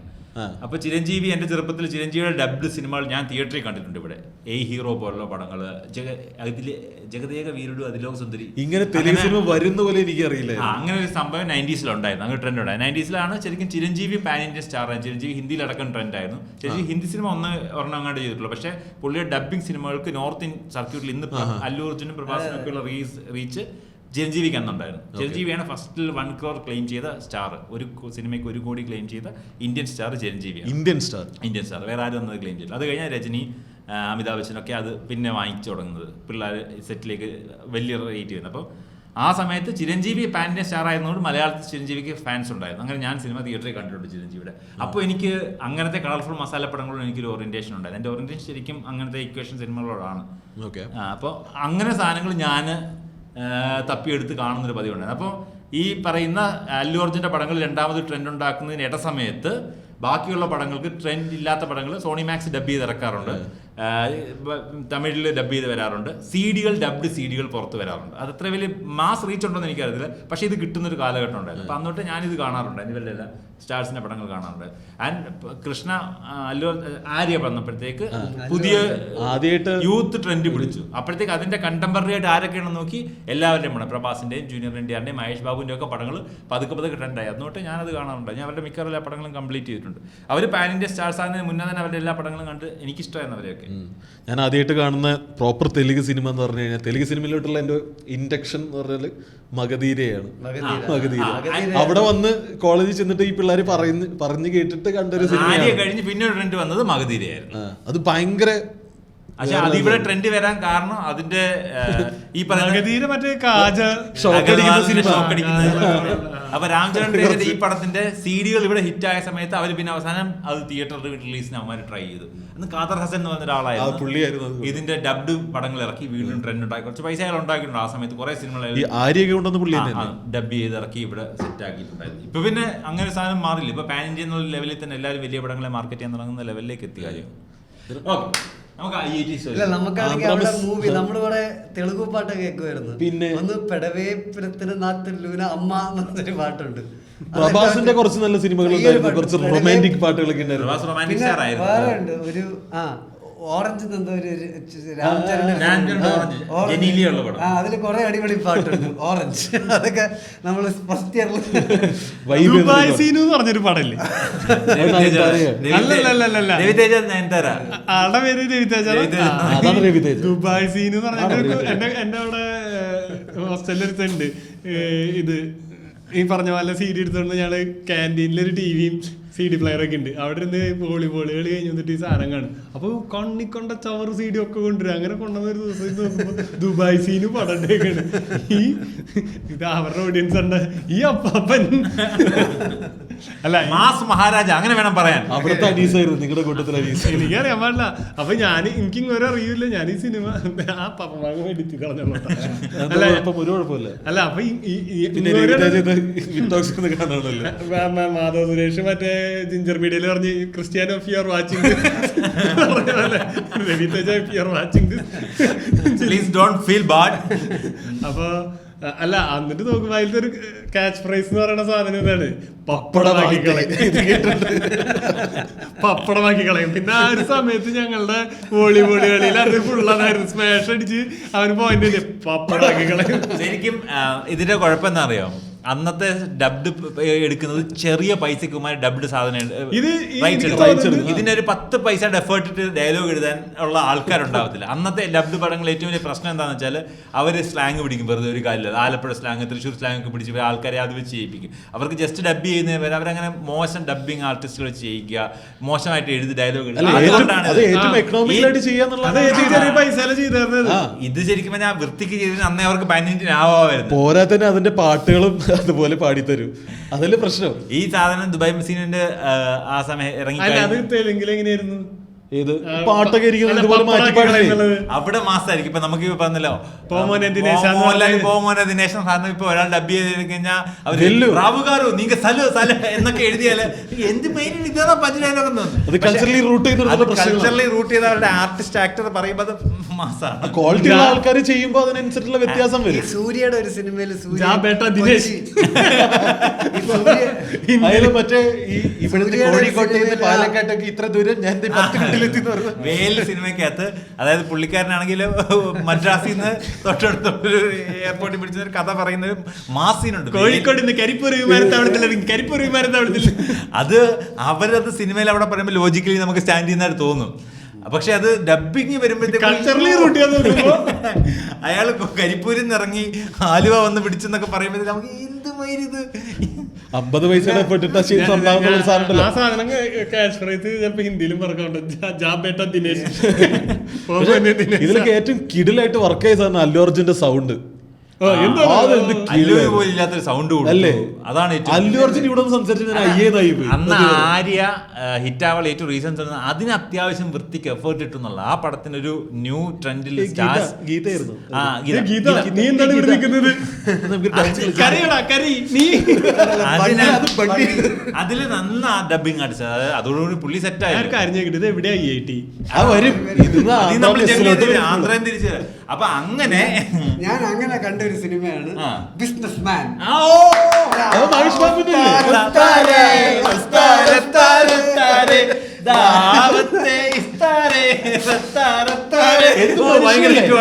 ഒരു സിനിമയിലും പുള്ളി മാറില്ല, തന്നെ. അതാണ് ഇതിനൊക്കെ ഞങ്ങൾ ഗ്ലോബ് ട്രോട്ടറിൽ കൂടെ മറുപടി പറയുന്നത്. രാജമൗലിയുടെ അടുത്ത പടം മഹേഷ് ബാബു ആണ്. ഞങ്ങൾ ഇതിനൊക്കെ മറുപടി ഗ്ലോബ് ട്രോട്ടർ എന്നാണ് ടെന്റേറ്റീവ്ലി നെയിം. ചിലപ്പോൾ മാറ്റുമായിരിക്കും. ആണോ? പക്ഷെ പുള്ളി മാറുന്ന എനിക്ക് തോന്നുന്നില്ല. പുള്ളി ചെയ്തിരിക്കുന്ന ഏറ്റവും കിടിലൻ ക്യാരക്ടർ അത് നിങ്ങളുടെ അഭിപ്രായത്തിൽ? പോക്കിരി ശരിക്കും പുള്ളിയാണ്. അത് തമിഴിലേക്ക് ഞാൻ കണ്ടിട്ടുണ്ട്. പിന്നെ ഉമ്മാരൊക്കെ പറഞ്ഞിട്ട് ഞാൻ വിജയ് അത് കണ്ടിട്ട് അതിനേക്കാൾ നന്നാക്കാൻ വേണ്ടി എങ്ങനെ ചെയ്താലും നന്നാവേ ഉള്ളൂ. അല്ല, അതുകൊണ്ടാണ് നമുക്ക് വിജയുടെ ക്യാരക്ടർ ആൾക്കാരെ മനസ്സിൽ പറയല്ലേ. നീ ഇന്നല്ലെങ്കിൽ ഫിലിം ഇൻഡസ്ട്രിയിൽ കയറണതല്ലേ. നാളെ സൈമ അവാർഡ് മേടിക്കാൻ പോകുമ്പോ ഇവരൊക്കെ അവിടെ ഇരിക്കണ്ടോ? മനസ്സിലായ? പുള്ളി ചെറുപ്പത്തിലെ മറ്റേ ചെയ്ത പടങ്ങൾ മഹേഷ് ബാബുകാര് സോറി ഹിറ്റാണ്. അതാ ഞാൻ പറഞ്ഞ പാപ്പൻസാനൊക്കെ എടുത്ത് കളഞ്ഞോളൂ. ഇപ്പൊ അടുത്ത് വെച്ച് മൈസൂർക്കാരോ എന്തോ ഗുണ്ടൂർക്കാരം അത് പക്ഷെ ഫ്ലോപ്പ് ആയിരുന്നു. പുള്ളിക്ക് റീസെന്റ് വന്ന ഹിറ്റ് അല്ല, അത് ഫ്ലോപ്പ് ആയിരുന്നു. പക്ഷെ പുള്ളിയുടെ പടം അങ്ങനെ ഫ്ലോപ്പ് ആവില്ലല്ലോ, അത്രയും ഫാൻ അല്ല. എന്നിട്ടും ഗുണ്ടൂർക്കാരം ഫ്ലോപ്പ് ആയിരുന്നു. 200 കോടി കളക്ഷൻ ഒക്കെ ഉണ്ട് ഗുണ്ടൂർക്കാരത്തിലല്ലേ മറ്റേ പാട്ട് മറ്റേ കുറിച്ചിന് മടുത്തപ്പെട്ടി. അതുകൊണ്ട് ഗുണണ്ടായത് ശ്രീലീല ആ പുള്ളിക്കാരിക്കല്ലേ? അതിലാണ് പുള്ളിക്കാരി അതിന് മുന്നേ വന്ന പുള്ളിക്കാരി ആ പടത്തിൽ ഈ പടത്തിൽ എല്ലാം ഉണ്ട്. പുള്ളിക്കാരി അവിടുത്തെ എല്ലാ സ്റ്റാഫിനോട് അഭിനയിച്ചു തോന്നുന്നു. ഇപ്പൊ തന്നെ പടപടാന്ന് ഓടി നടന്നു. അതുപോലെ ആന്ധ്രയെ കുറിച്ച് പറയുമ്പോൾ 2 കുപ്പിയും കുറച്ച് അച്ചാറും വെച്ചാൽ കറക്റ്റ് ആയി നമ്മുടെ ഇപ്പോഴത്തെ സംഭാഷണ രീതി. അതിന്റെ കൂടെ പറയാം ആന്ധ്ര കൾച്ചറിനെ കുറിച്ച്, അല്ലെങ്കിൽ നമ്മൾ ഫേസ് ചെയ്ത കൾച്ചറിനെ കുറിച്ച് പറയുമ്പോൾ ഏറ്റവും അടിപൊളി സാധനം എന്ന് പറഞ്ഞാൽ ആന്ധ്ര മെസ് ബിരിയാണി. അതെ, ആന്ധ്ര മെസ് ബിരിയാണി, ആന്ധ്ര മീൽസ് അടിപൊളിയാണ്. അപ്പൊ നമ്മുടെ ഈ ഗേറ്റിന്റെ പുറത്ത് ഒരു സിഗരറ്റ് കട, അത് കഴിഞ്ഞ ഒരു 10 ആന്ധ്ര മെസ്സാണ്. Daddy mummy Andhra mess. കുറച്ചുകൂടെ 1 കിലോമീറ്റർ ഒരു കുറെ ഗേറ്റില് ഇമ്മീഡിയറ്റ്ലി 2 ഉണ്ടായിരുന്നു. അതെ, അവിടെ നിന്ന് പാർസൽ എടുക്കാം. അപ്പം അവിടെ നമുക്ക് ചോറ് മീൽസ് കിട്ടും. മീൽസ് ആണ് അഫോർഡബിൾ. പപ്പു പെരുകു ഒരു 3 ഓർഡറിൽ കഴിക്കും. അവരുടെ കറികൾ എന്തൊക്കെയാണ് അറിയാം? പപ്പു എന്ന് പറഞ്ഞ പരിപ്പേറി, പെരുകു മറ്റേ ഇത് തോരനല്ലടാ, മറ്റേ മോര് കറി. പിന്നെ ഒരു സാധനം കൂടെ തോരൻ പോലത്തെ ഒരു സാധനം, മറ്റേ ഫ്രൈസ്. പിന്നെ പൊടിയുണ്ടോ? പൊടിയും പിന്നെ പൊടിയും എണ്ണയും കൂടെ. അവരെന്ന് പറയുമ്പോൾ എനിക്ക് കുറെ ചോറ് കഴിക്കുന്ന, അങ്ങനെ ഓർഡറിൽ കുറെ ചോറ് കഴിക്കുന്ന ആൾക്കാരാണ്. പക്ഷെ എനിക്ക് ഏറ്റവും ഇഷ്ടം അവിടുത്തെ അവരുടെ ബിരിയാണിയുടെ ഫ്ലേവർ അടിപൊളിയായിരുന്നു. അവർ സ്പൈസ് കഴിക്കുന്നതിലാണ് ഭയങ്കര ഫേമസ്. ആന്ധ്ര എന്ന് വെച്ചാൽ നല്ല കാരം കഴിക്കുന്നവരെന്നാണ് പറയുന്നത്. അതിന് ക്ലോസർ ആയിട്ടുണ്ടായിരുന്ന സാധനം പിന്നെ ബാംഗ്ലൂരിൽ മറ്റേ മേഘ്ന ബിരിയാണി ഇല്ലേ, ഏകദേശം അതിന്റെ എനിക്കൊന്നും അതിനേക്കാളും അടിപൊളി സാധനം. ബോൺലെസ് ബിരിയാണി ഭയങ്കര അടിപൊളിയായിരുന്നു. അതിന്റെ ഒരു ചോറിന്റെ മുകളിൽ കറി വെച്ചായിരുന്നു ബിരിയാണി. അടിപൊളി നല്ല ക്വാണ്ടിറ്റിയാണ്. അത് വന്നിട്ട് ഉച്ചയ്ക്ക് കഴിച്ചാൽ പിന്നെ സുഖമായിട്ട് കിടന്നു പറയാം. ആന്ധ്ര അപ്പോൾ ക്യാമ്പസിൽ കൂടുതലൊരു ആന്ധ്ര കൾച്ചർ പ്രിഡോമിനന്റ്ലി ഉണ്ട്. അവിടെ പോകുമ്പോഴാണ് ആന്ധ്ര. പിന്നെ മലയാളികൾ റിലേറ്റീവ്ലി കുറവായതുകൊണ്ട് ഉള്ളവർ തമ്മിൽ കുറെ അറിയണ്ട. എല്ലാ കോളേജിലുള്ള പോലെ അതുപോലെ എനിക്കൊന്ന് ഔട്ട് ഓഫ് സ്റ്റേറ്റ് എടുത്തു കഴിഞ്ഞാൽ മലയാളികൾ ഒരു കൂട്ടായിട്ടിരിക്കുന്ന ഒരു പരിപാടി ഉണ്ടല്ലോ, അതുപോലെ നമുക്ക് ഒരു സർക്കിൾ ഉണ്ടായിരുന്നു. KKS, കേരള കലാസമിതി. അത് മൊത്തം മലയാളികളുടെ ഗ്രൂപ്പ്, അത് നമ്മുടെ ഒരു മലയാളികളുടെ ഓർഗനൈസേഷൻ പോലെയായിരുന്നു. പക്ഷെ അല്ലാതെ നമ്മുടെ തന്നെ ഒരു ഫ്രണ്ട് സർക്കിൾ പയ്യെ നമ്മുടെ വൈബിളുള്ള പിള്ളേര്, നമ്മുടെ ഫ്രണ്ട് സർക്കിൾ കൂടുതൽ മലയാളികളായിരുന്നു. കൂടുതൽ മൊത്തം മലയാളികളായിരുന്നു. ക്ലോസ് ആയിട്ട് മൊത്തം മലയാളികൾ. ഒന്നും അതിന് കുറ്റം പറയാൻ പറ്റില്ല. ഈ പറയുന്ന മല്യ സ്റ്റിക് ടുഗദർ കറക്റ്റ് സാധനം. നമ്മൾ അങ്ങനെ തന്നെയായിരുന്നു. പിന്നെ ആന്ധ്രാക്കാരില്ല. ആന്ധ്രാക്കാരുടെ കൂടെ കുറച്ച് ഹിന്ദിക്കാരൊക്കെ അങ്ങോട്ട് അറിഞ്ഞുകൂടാ. നമുക്കാണെങ്കിൽ ഒരു 3rd ഇയർ കഴിഞ്ഞിട്ട് പിന്നെ നമ്മൾ ആ മലയാളി സർക്കിളിലല്ലാതെ വേറെ പരിപാടിക്കും പോയിട്ടില്ല. നമ്മുടെ മെയിൻ ഹാങ് ഔട്ട് സ്പോട്ട് എന്ന് പറഞ്ഞാൽ തരമണി ഗേറ്റിലൊരു ഡ്രീംസ് നെസ്റ്റ് എന്ന് പറഞ്ഞൊരു റാഫിക്കയുടെ കട ഉണ്ടായിരുന്നു. പുള്ളി മലയാളി. അപ്പൊ എന്നും ഈ പറഞ്ഞ പോലെ ചുമ്മാ അവിടെ ഉണ്ടാവും, അവിടെ ഒരു വട്ടത്തിലുണ്ടാവും എല്ലാവരും. അവിടെ നിന്ന് ചായ കുടിക്കാൻ ഒരു സെറ്റ് നമ്മൾ നിന്ന് ചായ കുടിച്ച് കഴിയുമ്പോഴായിരിക്കും അടുത്ത സെറ്റ് ആൾക്കാർ വരുന്നത്. അങ്ങനെ ഇരുന്ന് അവിടെ ഒരു 2-3 റൗണ്ട് ചായ കുടിച്ച് 1-2 മണിക്കൂറൊക്കെ ചിലപ്പോൾ അവിടെ സ്പെൻഡ് ചെയ്യും ചുമ്മാ. അങ്ങനെ പ്രത്യേകിച്ച് നമുക്ക് ക്ലാസ് ഒന്നും അത്ര ഇല്ലായിരുന്നു. 2 മണിക്ക് ഫസ്റ്റ് ഡേ പറയാനാ പറഞ്ഞ ക്ലാസ് ഡേ ഫസ്റ്റ് ഡേ എവിടം വരെ പോയില്ലേ. അതെ ഫസ്റ്റ് ഡേ ആന്ധ്രക്കാര് സൈക്കിളും വാങ്ങിച്ചോണ്ട്. സൈക്കിള് ഒരുപാട് സൈക്കിൾ മോഷണം നടക്കും, ലാപ്ടോപ്പ് മോഷണം നടക്കും. പിന്നെ ഇടയ്ക്ക് പുറത്തുനിന്ന് ആൾക്കാർ പുറത്തുനിന്ന് ഇതിനു വേണ്ടി പിള്ളേർ വരുന്നേ. മോഷ്ടിക്കാൻ അപ്പൊ ഈ ഗേറ്റിനുള്ളിൽ വെറുതെ കയറാൻ പറ്റും. ഞാൻ പറയട്ടെ, ഫ്രണ്ടിൽ ഒരു സെക്യൂരിറ്റി ഉണ്ടാവും നമ്മുടെ ഹോസ്റ്റലിലേക്ക് ഫ്രണ്ടിൽ. പക്ഷെ ചുമ്മാ ഒരുത്തൻ ഒരു സ്റ്റുഡന്റിനെ പോലെ ഇരിക്കുന്ന ഒരു പയ്യൻ കയറുമ്പോൾ എല്ലാരും വിളിച്ച് ID ചെക്ക് ചെയ്യണമെന്നാണ്. നമ്മളതിലൊക്കെ ID ഉണ്ട്. പക്ഷെ ഇടയ്ക്ക് മദ്രാസിലാണെങ്കിൽ ശ്രദ്ധിക്കുക, നിങ്ങൾക്ക് നല്ലൊരു ബിസിനസ് ഓപ്പർച്യൂണിറ്റി. അല്ല, ഇടയ്ക്ക് പിള്ളേർ ഞങ്ങൾ ചുമ്മാ കയറും. അപ്പോൾ എന്നിട്ട് ഇതുപോലെ 2-3 കേസ് പിള്ളേർ എന്നിട്ട് പിടിച്ച് അകത്ത് പൂട്ടിയിട്ട് കേസുകളൊക്കെ ഉണ്ടായിട്ടുണ്ട്. പുറത്തുനിന്ന് ഇങ്ങനെ അടിച്ചു മാറ്റാൻ വന്നിട്ട്. നമുക്ക് സൈക്കിൾ ഇല്ലെങ്കിൽ നമുക്ക് 8 മണിക്കും 8:30 ക്ലാസ്, 8:30 ക്ലാസ് തുടങ്ങണം. 8 മണിക്ക് സ്റ്റാർട്ട് ചെയ്യും. 8 മണിക്കാണ് ആദ്യത്തെ ക്ലാസ് തുടങ്ങണം. അപ്പൊ നമുക്ക് 7:45 ഒരു ബസ് ഉണ്ട്. അത് എടുക്കുന്നത് നമ്മുടെ ഹോസ്റ്റലാണ് ഏറ്റവും ബാക്ക്. അവിടെ നിന്ന് ഒരു 2-2.5 കിലോമീറ്റർ. മന്ദാകിനിയാണ് ഏറ്റവും ബാക്കില്. അത് കഴിഞ്ഞ് ഗംഗയുടെ ഫ്രണ്ടിലായിട്ട് നമ്മുടെ സ്റ്റോപ്പ് ഒന്നാണല്ലോ. അപ്പൊ അവിടെ കയറണമെങ്കിൽ ആ ബസ് എടുക്കുന്ന തള്ളാണ്. ആ ബസ് ലാലേട്ടനെ പോലെ ചരിഞ്ഞു എല്ലാവരും തൂങ്ങിയാണ് കിടന്നു പോകണം. അതായത് അത് എസ്പെഷ്യലി ക്വിസ് എന്ന് പറഞ്ഞാൽ നമ്മുടെ പരീക്ഷയുടെ പേര്. ക്വിസിന്റെ ദിവസം എല്ലാവരും ക്ലാസ്സിൽ പോയാലേ പറ്റും. അപ്പൊ എല്ലാരും കൂടെ തൂങ്ങി കയറി പോകും. അപ്പൊ ബേസിക്കലി ഇത് ഇത്ര ഏരിയ ഉള്ള കാരണം നിങ്ങൾക്ക് അകത്ത് മോട്ടറൈസ്ഡ് ആയിട്ടുള്ള സാധനങ്ങൾ ഉപയോഗിക്കരുതെന്നാണ്. പ്രൊഫസേഴ്സിന് ഉപയോഗിക്കാം. അതുപോലെ കോമൺ ആയിട്ട് പബ്ലിക്കിനും ആക്സസ് ഉണ്ട്. ഈ ഇപ്പൊ അവർക്ക് വേണമെങ്കിൽ മെയിൻ ഗേറ്റ് വഴി കയറിയിട്ട് വേറെ ഗേറ്റ് വഴി എക്സിറ്റ് അടിക്കാനുള്ള അതുണ്ട്. ആണ്. അപ്പൊ പിന്നെ പിള്ളേർ എന്തിനാ ID കാർഡൊക്കെ വാങ്ങണം, വെറുതെ കയറി പോയിട്ട് ഇടയിൽ ഇറങ്ങിയപ്പോ? അതാണ്, പബ്ലിക്കിന് കയറാം. അതുപോലെ അവർക്ക് വന്ന് നമ്മുടെ കഫേ അല്ലെങ്കിൽ അവിടുത്തെ ക്യാൻറ്റീനൊക്കെ, ക്യാൻറ്റീൻ അല്ല പുറത്തുനിന്ന് വന്ന വെണ്ടറൊക്കെ ഉണ്ടായിരുന്നു, അവർ ഉപയോഗിക്കാറുണ്ടായിരുന്നു. പോയിട്ട് സൈക്കിൾ മോഷ്ടിക്കാൻ പറ്റുമോ ജോണെ? ബസ്സിൽ കയറി വന്നിട്ട് ഇറങ്ങിക്കൂടെ? കാറിൽ വന്നിട്ട് വീട്ടിലെ പട്ടീനൊക്കെ അവിടെ ഇട്ടിട്ട് പോകാറുണ്ട്. ഡിപ്പാർട്ട്മെന്റ് ബസ് അല്ലേ നമ്മുടെ ഇൻസ്റ്റിറ്റ്യൂട്ട്. അത് അകത്ത് അവരെ സൗകര്യത്തിന് ചെയ്യുന്നു. ബസ് ഉണ്ട്, അതിന്റെ വർക്ക്ഷോപ്പ് ഉണ്ട്, അതിന്റെ എംപ്ലോയീസ് എല്ലാരും കേറാം. ആ ബസ്സിൽ കയറാൻ പറ്റും. പുറത്തുനിന്നുള്ള ആൾക്കാർ അതിപ്പോഴും എന്താണ് അന്നൊക്കെ പുറത്തുനിന്നുള്ള ആൾക്കാർ അതിനകത്ത് കയറുമ്പോൾ അവര് വേറെ ഗേറ്റിൽ സെക്യൂരിറ്റി നോർമലി അത്ര ഇല്ലാത്തൊരു സമയമായിരുന്നു. ഇപ്പൊ അത്രത്തോളം ഇല്ല. അപ്പൊ അത്ര കഴിഞ്ഞു. ഇവിടെ ആക്ച്വലി നമ്മുടെ ഹോസ്റ്റൽസിന്റെ പേര് മൗണ്ടൻസിന്റെ പേരും ബസിന്റെ പേര് റിവർ അല്ല, ഹോസ്റ്റലിന്റെ പേര് റിവറിന്റെ പേരും. ഞങ്ങളുടെ ഹോസ്റ്റലിന്റെ പേര് പക്ഷെ താമരപരണി, അവിടുത്തെ നദിയായിരുന്നു. താമരപരണി മുക്കട പടല്ലേ? എല്ലാം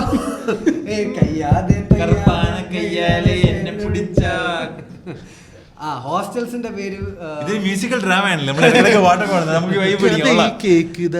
ഹോസ്റ്റൽസിന്റെ പേര് നദികളുടെ പേരും ബസിന്റെ പേര് മലകളുടെ പേരുമാണ്. എന്റെ ഹോസ്റ്റലിന്റെ പേര് താമരപരണി ആയിരുന്നു. അത് തമിഴ്നാട്ടിലൊരു റിവർ.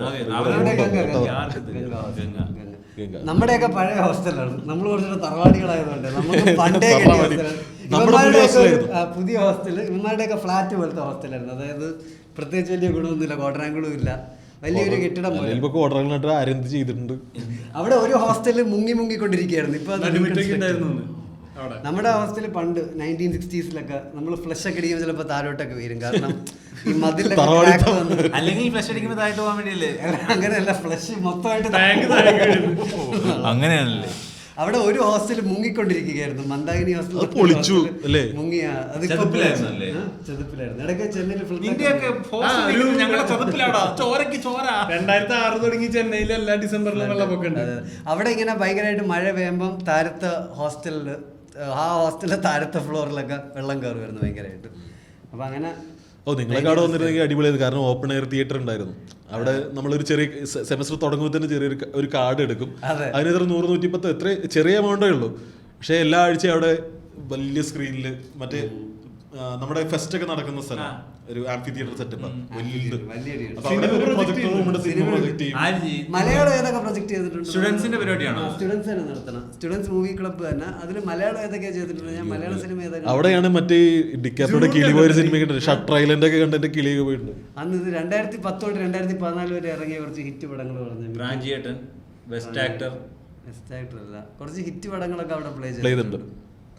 അങ്ങനെ ഒരു കൾച്ചർ ഉണ്ട്, അങ്ങനെ ഒരു പരിപാടി ഉണ്ടായിരുന്നു. എനിക്കറിയില്ല. സാറ്റർഡേ മൂവി നൈറ്റ് അങ്ങനെ എന്തോ ഒരു സാധനം. ഇപ്പൊ നമ്മൾ ഫെസിലിറ്റീസിനെ കുറിച്ചാണ് സംസാരിച്ചുകൊണ്ടിരിക്കുന്നത്. പിന്നെ അവിടെ അത് നിങ്ങളെ CD കൊണ്ടൊന്ന് പ്രൊജക്ട് ചെയ്യാനോ മറ്റേ ഫിലിം കൊണ്ടൊന്ന് പ്രൊജക്ട് ചെയ്യും? ഫിലിം അല്ലടാ, മറ്റേ അതന്നെ പെട്ടി കൊണ്ടൊന്ന് അല്ലെങ്കിൽ ആയിരിക്കും. എന്താ വലിയ വലിയ പ്രൊജക്ടർ ഉണ്ട്. പക്ഷെ ഡിജിറ്റലല്ലേ, പെട്ടിയിൽ എവിടെയും പടം പറഞ്ഞ CD അല്ലെങ്കിൽ ഇതുള്ളൂ. അന്ന് പെട്ടി 2010 പെട്ടിയൊക്കെ ഉണ്ടോ? ഇല്ലടാ, പെട്ടി കിട്ടുന്ന പടങ്ങൾ മാത്രമേ കൊണ്ടുവരുള്ളൂ, അല്ലാതെ ക്യൂബും അതൊക്കെ ബാക്ക് ഇൻ ദ ഡേ ഭയങ്കര സാധനമാണ്. അല്ല അവിടെ ഇതിന്റെ ക്യൂബില്ലേ? എവിടെ ക്യൂബില്ല, അന്ന് 2010 ക്യൂബില്ലല്ലോ അല്ലേ? അതല്ല IIT-ക്കകത്ത് കാണുന്നില്ല. ഏതെങ്കിലും തിയേറ്ററിലുണ്ടെങ്കിൽ IIT-ക്കകത്ത് അതൊരു കാണും. ലോക്കൽ തിയേറ്റർ ആയിരുന്നു. പിന്നെ കുറേ കാർഡുകളുണ്ടായിരുന്നു, അതിൻ്റെ ഇടയ്ക്ക് മാന്, കുരങ്ങൻ, പിന്നെ കുറച്ച് open air theatre, students activity centre, അങ്ങനെ കുറേ നല്ല സ്പോട്സ് ഉണ്ടായിരുന്നു. ഞാൻ എൻ്റെ ഇടയ്ക്ക് എന്തോ പറയണമെന്ന് വിചാരിച്ചിട്ട് റാഗിങ്. ഇതിൻ്റെ ഇടയ്ക്ക് ഞാൻ പറയാം, ഇതിൻ്റെ ഇടയ്ക്ക് നമ്മൾ പോയ വർഷം അവർ കൊണ്ടുവന്ന ഒരു മാറ്റമാണ്. അത്രയും നാൾ നമ്മൾ നിൽക്കുന്ന ഹോസ്റ്റലിൽ തന്നെയായിരുന്നു മെസ്സ്. പക്ഷെ നമ്മൾ പോയ വർഷം അവർ mega mess, Himalaya mega mess കെട്ടി. അപ്പോൾ നമുക്കെല്ലാവർക്കും ഒരു സെൻട്രൽ മെസ്സായിരുന്നു. അതായത് നമ്മുടെ ഹോസ്റ്റലിൽ മെസ്സ് മാറ്റി അവരൊരു മെഗാ മെസ്സ് കിട്ടി, ഹിമാലയ മെസ്സ് എന്ന് പറഞ്ഞിട്ട്. എൻ്റെ കസിനായിരുന്നു അവൻ വന്നിട്ട്. അപ്പോൾ ചുമ്മാ ഞാൻ ക്യാമ്പസ് ഒക്കെ കാണിച്ചുകൊണ്ടിരുന്നപ്പോൾ പറഞ്ഞു നമ്മുടെ മെസ്സാന്ന് പറഞ്ഞപ്പോൾ ഒരു ഇടാ ഞങ്ങളുടെ കോളേജ് ഇത്രയേ ഉള്ളൂ മൊത്തത്തിൽ. മെഗാ മെസ്സ് അത്ര ഭയങ്കര വലിയൊരു നിങ്ങൾ പുറത്ത് ഫുഡ് കഴിക്കാൻ പോകുന്നത് നിങ്ങൾക്ക് അകത്ത് ഫുഡില്ലേ? അല്ല, അപ്പൊ അതിനോടൊരു ഇതില്ലല്ലോ. അകത്ത് ഫുഡ് എന്ന് പറഞ്ഞാൽ നമ്മൾ രാവിലെ 10 മണി വരെ 9:30 10 വരെ എന്തോ ഉള്ളൂ. പിന്നെ 1 തൊട്ട് 3 പിന്നെ ഭയങ്കര തള്ളും കൂറ ഫുഡും ഒക്കെയാണ്. പിന്നെ അവരത് റിവല്യൂഷനൈസ് ചെയ്യാൻ വേണ്ടി ഫുഡ് കോർട്ട് നമ്മൾ ഇടുന്ന കാശ് നമുക്ക് കൂപ്പൺസ് ആയിട്ട് കയ്യിൽ തരും. അത് നമുക്ക് മാസം 2000 രൂപ വെച്ച് കൊടുക്കുകയാണെങ്കിൽ അവർ കൂപ്പൺ ആയിട്ട് തരും. പിന്നെ 50 രൂപയ്ക്ക് ഫ്രൈഡ് റൈസ്, 60 രൂപയ്ക്ക് ന്യൂഡിൽസ്, അങ്ങനെ. അപ്പൊ നമുക്ക് കൂപ്പൺ വേണ്ടുന്ന ഫുഡ് കഴിക്കുക എന്നുള്ളൊരു ഓപ്ഷൻ. അതെ, ജ്യൂസ് ഒക്കെ ഉണ്ടായിരുന്നു. അതെ, അതിന് മുമ്പേ മെസ്സ് കുറച്ച് കൂടെയായിരുന്നു. ഇപ്പൊ അറിഞ്ഞൂടാ, എനിക്ക് അറിഞ്ഞൂടാ. നന്നൊക്കെ ദീപക് ഭക്ഷണം കഴിക്കുമ്പോ രസമായിരുന്നു അല്ലേ? അത് ഫുഡ് കോർട്ടിലൊക്കെ ഇരുന്ന് നമ്മള് ഭക്ഷണം, നമ്മുടെ പിള്ളേരൊക്കെ ഈ ടേബിളിന് ചുറ്റിയിരിക്കുകയായിരിക്കും. ഫുഡ് വരുന്ന ഓർഡറിൽ ദീപക്കാണ് നടുക്ക്. ഈ പ്ലേറ്റിലുള്ള ഫ്രണ്ടിലുള്ള പ്ലേറ്റിലുള്ളത് പ്രൊട്ടക്റ്റഡ് ലാൻഡാണ്, അത് തൊടാൻ പാടില്ല. ഇവിടുന്ന് എല്ലാ പ്ലേറ്റിൽ നിന്നും കൈയിട്ട് വരി കഴിച്ചിട്ട് എന്നിട്ട് ഇത് തൊട്ടു. അപ്പൊ നിങ്ങൾ എടുക്കത്തില്ലേ? പിന്നെ എല്ലാരും അത് ചെയ്യാൻ തുടങ്ങി. എല്ലാരും കൂടെ എന്റെ കൈയിടാൻ തുടങ്ങി, നിർത്തി. ബോണ്ട് ചെയ്ത് കൊണ്ടുപോയി.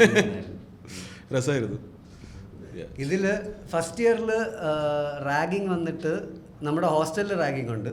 ഹോസ്റ്റലിൽ സെക്കൻഡ് ഇയേഴ്സ് റാഗ് ചെയ്യും. പിന്നെ മലയാളികൾ റാഗ് ചെയ്യും. റാഗ് ചെയ്തിട്ടുണ്ടായിരുന്നു. നമ്മുടെ പിള്ളേനൊക്കെ ചെയ്തിട്ടുണ്ട്. അത് വെറുതെ പിടിക്കാൻ വേണ്ടിട്ട് പിടിച്ചേക്കും. അതെ, അവര് രണ്ടുപേരും അതിന് മുമ്പ് ഒപ്പം പഠിച്ചതാ സ്കൂളില്. അപ്പൊ ഇവൻ ചെയ്തില്ലേ അതുപോലെ.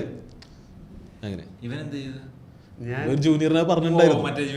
കൂടെ പഠിച്ച പയ്യൻ തന്നെ വരുമ്പോ ഒരു രസത്തിന് പരിപാടി റിപ്പീറ്റ് ചെയ്തൊക്കെ വന്നാൽ നമ്മൾ കൊന്നു കളയും. കാരണം നമ്മളവിടെ ഒരു വർഷം നേരത്തെ കയറിയില്ലേ ആ ഒരു സാധനം. എന്നെ റാഗ് ചെയ്തിട്ടുണ്ട്. അതെ, എന്നെ കുറെ റാഗ് ചെയ്തിട്ടുണ്ട് മലയാളികൾ. അപ്പൊ ഞാൻ എന്റെ മറ്റേ മാസ്റ്റർ പീസ് ഐറ്റം പഠിച്ചിട്ടുണ്ട്, രമണി കുളിക്കുക.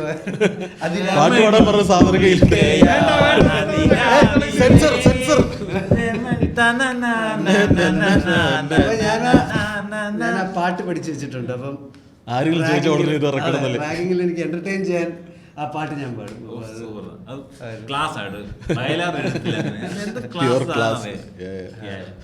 പിന്നെ ഉള്ളത് ഞാനൊരു റാപ്പ് എഴുതിയിട്ടുണ്ട് ഫസ്റ്റ് ഇയറിൽ. ഞാൻ മിസ്റ്റർ ഫ്രഷർ കോമ്പറ്റീഷൻ പോയിട്ടുണ്ടായിരുന്നു. അപ്പൊ ഞാനൊരു റാപ്പ് എഴുതിയിട്ടുണ്ടായിരുന്നു.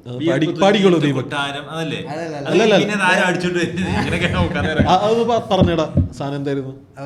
ഒരു ഫേമസ് റാപ്പ് ഉണ്ട്, വെൽക്കം ടു ചെന്നൈ വെറുതെ കൗസീറ്റ് ഹേ വെറുതെ അങ്ങനെ ഒരു പാട്ടുണ്ട്. വെൽക്കം ടു ഇന്ത്യ വെറുതെ എന്തോ അങ്ങനെ എന്തൊരു പാട്ടുണ്ട്. അതിൽ ഞാൻ വെൽക്കം ടു എന്തോന്ന് പറഞ്ഞിട്ട് IIT. അതിൽ ഇവനെക്കാളും തുണ്ട് പറഞ്ഞൊരു പയ്യൻ. അവൻ അന്നേ നമുക്കറിയാം കോമഡിയുടെ പാറ്റേൺ ഇതാണ്, തുണ്ട് പറയുക.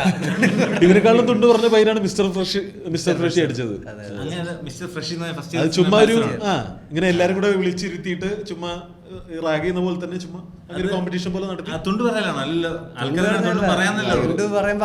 അവൻ പച്ചക്ക് സ്റ്റേജിൽ നിന്ന് പറഞ്ഞു മിസ്റ്റർ ഫ്രഷി.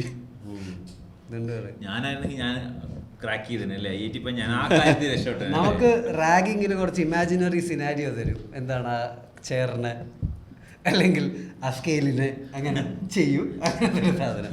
അങ്ങനത്തെ ഉള്ള എല്ലാം ഒരു കുറച്ച് സെക്ഷൽ പെർവേർട്ടഡ് സാധനം തന്നെയായിരുന്നു. അപ്പൊ അങ്ങനെയാണ് എനിക്ക് ഒരു നമ്മുടെ നാട്ടിലെ ഭയങ്കര പോപ്പുലർ സാധനങ്ങളാണ് ഞാൻ പറഞ്ഞാണ്. ബ്ലേഡ് എടുക്കുന്നൊക്കെയാണ്. അല്ല ബഫർ അടിക്കുന്നതാണ്. അല്ല, ഒരുത്തിനെ റാഗ് ചെയ്യാൻ വേണ്ടിട്ട് ക്ലാസ്സിനകത്ത് റാഗിങ്, ഒരുത്തിനെ മാത്രം പുറത്തേക്ക് വിളിച്ചോണ്ട് പോയിട്ട് അവൻ്റെ അടുത്ത് വരെയാടാ നിനക്ക് പശുവിനെ പലർക്കും അറിയാമോ? ഇല്ല. അന്നൊരു കാര്യം, ഇത് പശു എന്താണെന്ന് അറിയാത്ത ഒരാൾക്ക് പശു ആണെന്ന് പറയാതെ പോയി നീ അത് വൃത്തിയായിട്ട് എക്സ്പ്ലെയിൻ ചെയ്ത് കൊടുക്കാൻ പറയും. എന്നിട്ട് അകത്തിരിക്കുന്നത് അവരുടെ ഇവനെ പുറത്തേക്ക് കൊണ്ടുപോകാൻ പറയും. അവനെ ഫസ്റ്റ് നൈറ്റിൽ എങ്ങനെ ഭാര്യയോട് പെരുമാറും നിങ്ങൾക്ക് എക്സ്പ്ലെയിൻ ചെയ്ത്. അപ്പൊ ഇവൻ വന്നിട്ട് പറയും ഞാൻ ആദ്യം കുറച്ച് വെണ്ണയൊക്കെ എടുത്ത് കൈ തുടങ്ങും, എന്നിട്ട് അമിഞ്ഞെ പിടിക്കും, ക്ലാസ് എറപ്റ്റ് ചെയ്യും. അപ്പൊ അമ്മാതിരി പരിപാടികളൊക്കെ റാഗിങ്ങിൽ പണ്ടേ തുണ്ടിന് റാഗിങ്ങിൽ ഭയങ്കര വലിയ സ്ഥാനമുണ്ട്, അപരാധമാണ് മെയിൻ. നമുക്ക് അപ്പൊ എനിക്ക് ബേസിക്കലി ഇതേപോലെ ഒരു പണ്ടത്തെ പോപ്പുലർ സാധനം നമുക്ക് വേണ്ടി ഇത് സാധനം ചെയ്യാലോ, ഇതിറങ്ങി പോകും. നല്ല പരിപാടിയാണ്, നല്ല പണിയാണ്. എനിക്ക് അന്ന് ഇതേപോലെ ഏതോ ഒരു വലിയ ഓട്ടയിൽ എന്തിടുമെന്ന് ചോദിച്ചപ്പോൾ ഞാൻ ഇവിടുന്ന് തലയിടുന്നു. അങ്ങനെയാണ് എനിക്ക് ഹെഡർ എന്നുള്ള പേര്. അതെ അതെ. അതേപോലെ എൻ്റെ കൂടെ ഉണ്ടായിരുന്ന റൂംമേറ്റ് ഉണ്ടായിരുന്നു, അവൻ്റെ പേര് വാഗണാർ എന്നായിരുന്നു. അപ്പൊ വാഗണാർ എന്നുള്ള കാരണം എന്ന് വെച്ചാൽ അവൻ ആ വാക്ക് പ്രൊണൗൺസ് ചെയ്ത wagon, I will put my dicky into wagon. അങ്ങനെയാണ് അവന് വാഗണാർ പേര് വന്നത്. അപ്പൊ റാഗിങ് ബേസിക്കലി അതാണ്. ഇങ്ങനെ അവർ കുറെ ഇമാജിനറി ഞാനും വിചാരിച്ചു ഇത്രയും നല്ല ക്ലാസ് ഹെഡ് ആയതുകൊണ്ട് ക്ലാസ് ഹെഡർ ഒരു ബന്ധമില്ലായിരുന്നല്ലോ ഇത്, നമ്മളുടെ ചൈൽഡ്ഹുഡ് പാസ്സായ ലൈ. അപ്പോൾ റാഗിങ്ങിൽ കൂടുതൽ ഇതുപോലെ അവർ ഇമാജിനറി സിനാരിയോ ആക്ട് ഔട്ട് ചെയ്യാൻ പറയും, അങ്ങനത്തെ ഉള്ള സാധനങ്ങളായിരുന്നു. ഇതൊക്കെ പുറത്തുള്ളവരെ കേൾക്കുമ്പോഴാണ് അടി പിടി സാധനങ്ങളൊക്കെ. നമ്മുടെ കേസിൽ എന്ന് പറയുമ്പോൾ നമ്മൾ വന്നപ്പോ നമ്മുടെ പ്രൈമറിലി അവര് പ്രൈമറിലി റെസിഡൻഷ്യൽ ആണ് അവര് പ്രിഫർ ചെയ്യുന്നത്. സി ബേസിക്കലി അവിടെ ക്ലാസിന്റെ കാട്ടിക്കുള്ള റെസിഡൻഷ്യൽ നിന്നില്ലെങ്കിൽ ക്ലാസ്സിൽ നിന്നൊന്നും കിട്ടിയിട്ടില്ല. ഹോസ്റ്റലിൽ അല്ല, അവിടെയുള്ള പിള്ളേർ തന്നെ ഇപ്പോ നമ്മുടെ ഹോസ്റ്റലിൽ ഉണ്ടായിരുന്ന ഋഷഭൊക്കെ ഇവിടെ റൂം ഉണ്ടായിരുന്നു, എന്തായാലും ഇടയ്ക്ക് വീട്ടിൽ പോയിട്ട് വരും. അപ്പോൾ നമ്മുടെ ഹോസ്റ്റല് ഞങ്ങൾ വരുന്നതിന് മുന്നേ ആയിട്ട് അത് മൊത്തം എംടെക് അല്ലെങ്കിൽ MS പഠിക്കാൻ വരുന്ന ആൾക്കാർക്ക് വേണ്ടി മാത്രമുള്ള ഹോസ്റ്റലായിരുന്നു. അപ്പോൾ അവിടെ ഈ ബിടെക് പഠിക്കുന്ന പിള്ളേർ അല്ലെങ്കിൽ അണ്ടർ ഗ്രാജുവേറ്റ്സ് ആദ്യമായിട്ട് വരുന്ന ബാച്ച് നമ്മളായിരുന്നു. നമ്മുടെ ബാച്ചിൽ ബേസിക്കലി എന്താ ചെയ്തതെന്ന് വെച്ചാൽ ആ വർഷം OBC റിസർവേഷൻ കൂട്ടിയിട്ടുണ്ടായിരുന്നു. അപ്പോൾ 3 ഫേസ് ആയിട്ടാണ് കൂട്ടിയത്. നമ്മുടെ ബാച്ചാണ് 27% സീറ്റ് കൂട്ടി. അതായത് അവര് റിസർവേഷൻ ആ കോട്ടയെന്ന് കൂട്ടാതെ അവർ 100 നിന്ന് 127 ആക്കി, അങ്ങനെ 27% ആക്കി. അപ്പോൾ എന്ത് പറ്റിയെന്ന് പറഞ്ഞാൽ എൻ്റെയൊക്കെ നമ്മുടെ ബാച്ച് സൈസ് ഭയങ്കര കൂടുതലായിരുന്നു. എനിക്ക് തന്നെ ഓർമ്മയുണ്ട്, ഞാനൊക്കെ ലാബിൽ ഒരാൾക്ക് ഒരു സിസ്റ്റത്തിൽ 4 പേരൊക്കെ ആയിരുന്നു ഇരുന്നുകൊണ്ടിരുന്നത്. അതുകൊണ്ടാണ് ലാബിലൊക്കെ ഉഴപ്പായിരുന്നത്. കാരണം ഞാൻ പോയാലും പോയില്ലെങ്കിലും സാധനം ഉണ്ടായി വരും. അപ്പോൾ അങ്ങനെ വന്നപ്പോൾ അവർക്ക് സാധാരണ ഉള്ള ഹോസ്റ്റലിനെയും കാട്ടി കൂടുതൽ വലിയ വലിയ മെഗാ ഹോസ്റ്റൽസ് കെട്ടേണ്ടി വന്നു. അങ്ങനെ എംടെക്കുകാരുടെ ഹോസ്റ്റലിൽ കയറി ബിടെക് അവർക്കാണെന്നുണ്ടെങ്കിൽ ഈ പറഞ്ഞ പോലെ അവർ ഓൾറെഡി ഒരു എക്സ്പീരിയൻസ് കഴിഞ്ഞ് വന്നിരിക്കുന്നുള്ള അവർക്ക് പിന്നെ ഇതിൽ ഇറങ്ങാനോ പിടിക്കാനോ സമയമൊന്നുമില്ല. അങ്ങനെയാണ് നമുക്ക് ആ കൂടെ കൺമണിയായിട്ടുണ്ടായിരുന്ന സീനിയറാണ് ആസിഫ് അലി മൂത്തന്റെ വിളയിൽ. ജപ്പാനിലിരുന്ന് നമ്മുടെ വിറ്റോക്സ് കേൾക്കുന്നതും നമ്മള് ഗൈഡ് ചെയ്യാൻ ഉണ്ടായിരുന്നത് നമുക്ക് വരെ ഒരു പൊന്നോമന് മുത്തുമണി ആസിഫ് അലി മൂത്തന്റെ വിളയിൽ. അപ്പൊ ആസിഫും ഇവരുടെ IIT സതീർത്ഥ്യന്മാര് എന്തെങ്കിലും ഇത് കേൾക്കുമ്പോ ഇവന്മാര് പറയാത്ത ഇവന്മാരുടെ കഥകൾ കമന്റ് ആയിട്ട് ഇട്ടേക്കണം. ഇവന്മാർ ചിലത് വിഴുങ്ങുന്നുണ്ടെന്ന് നമുക്കറിയാം.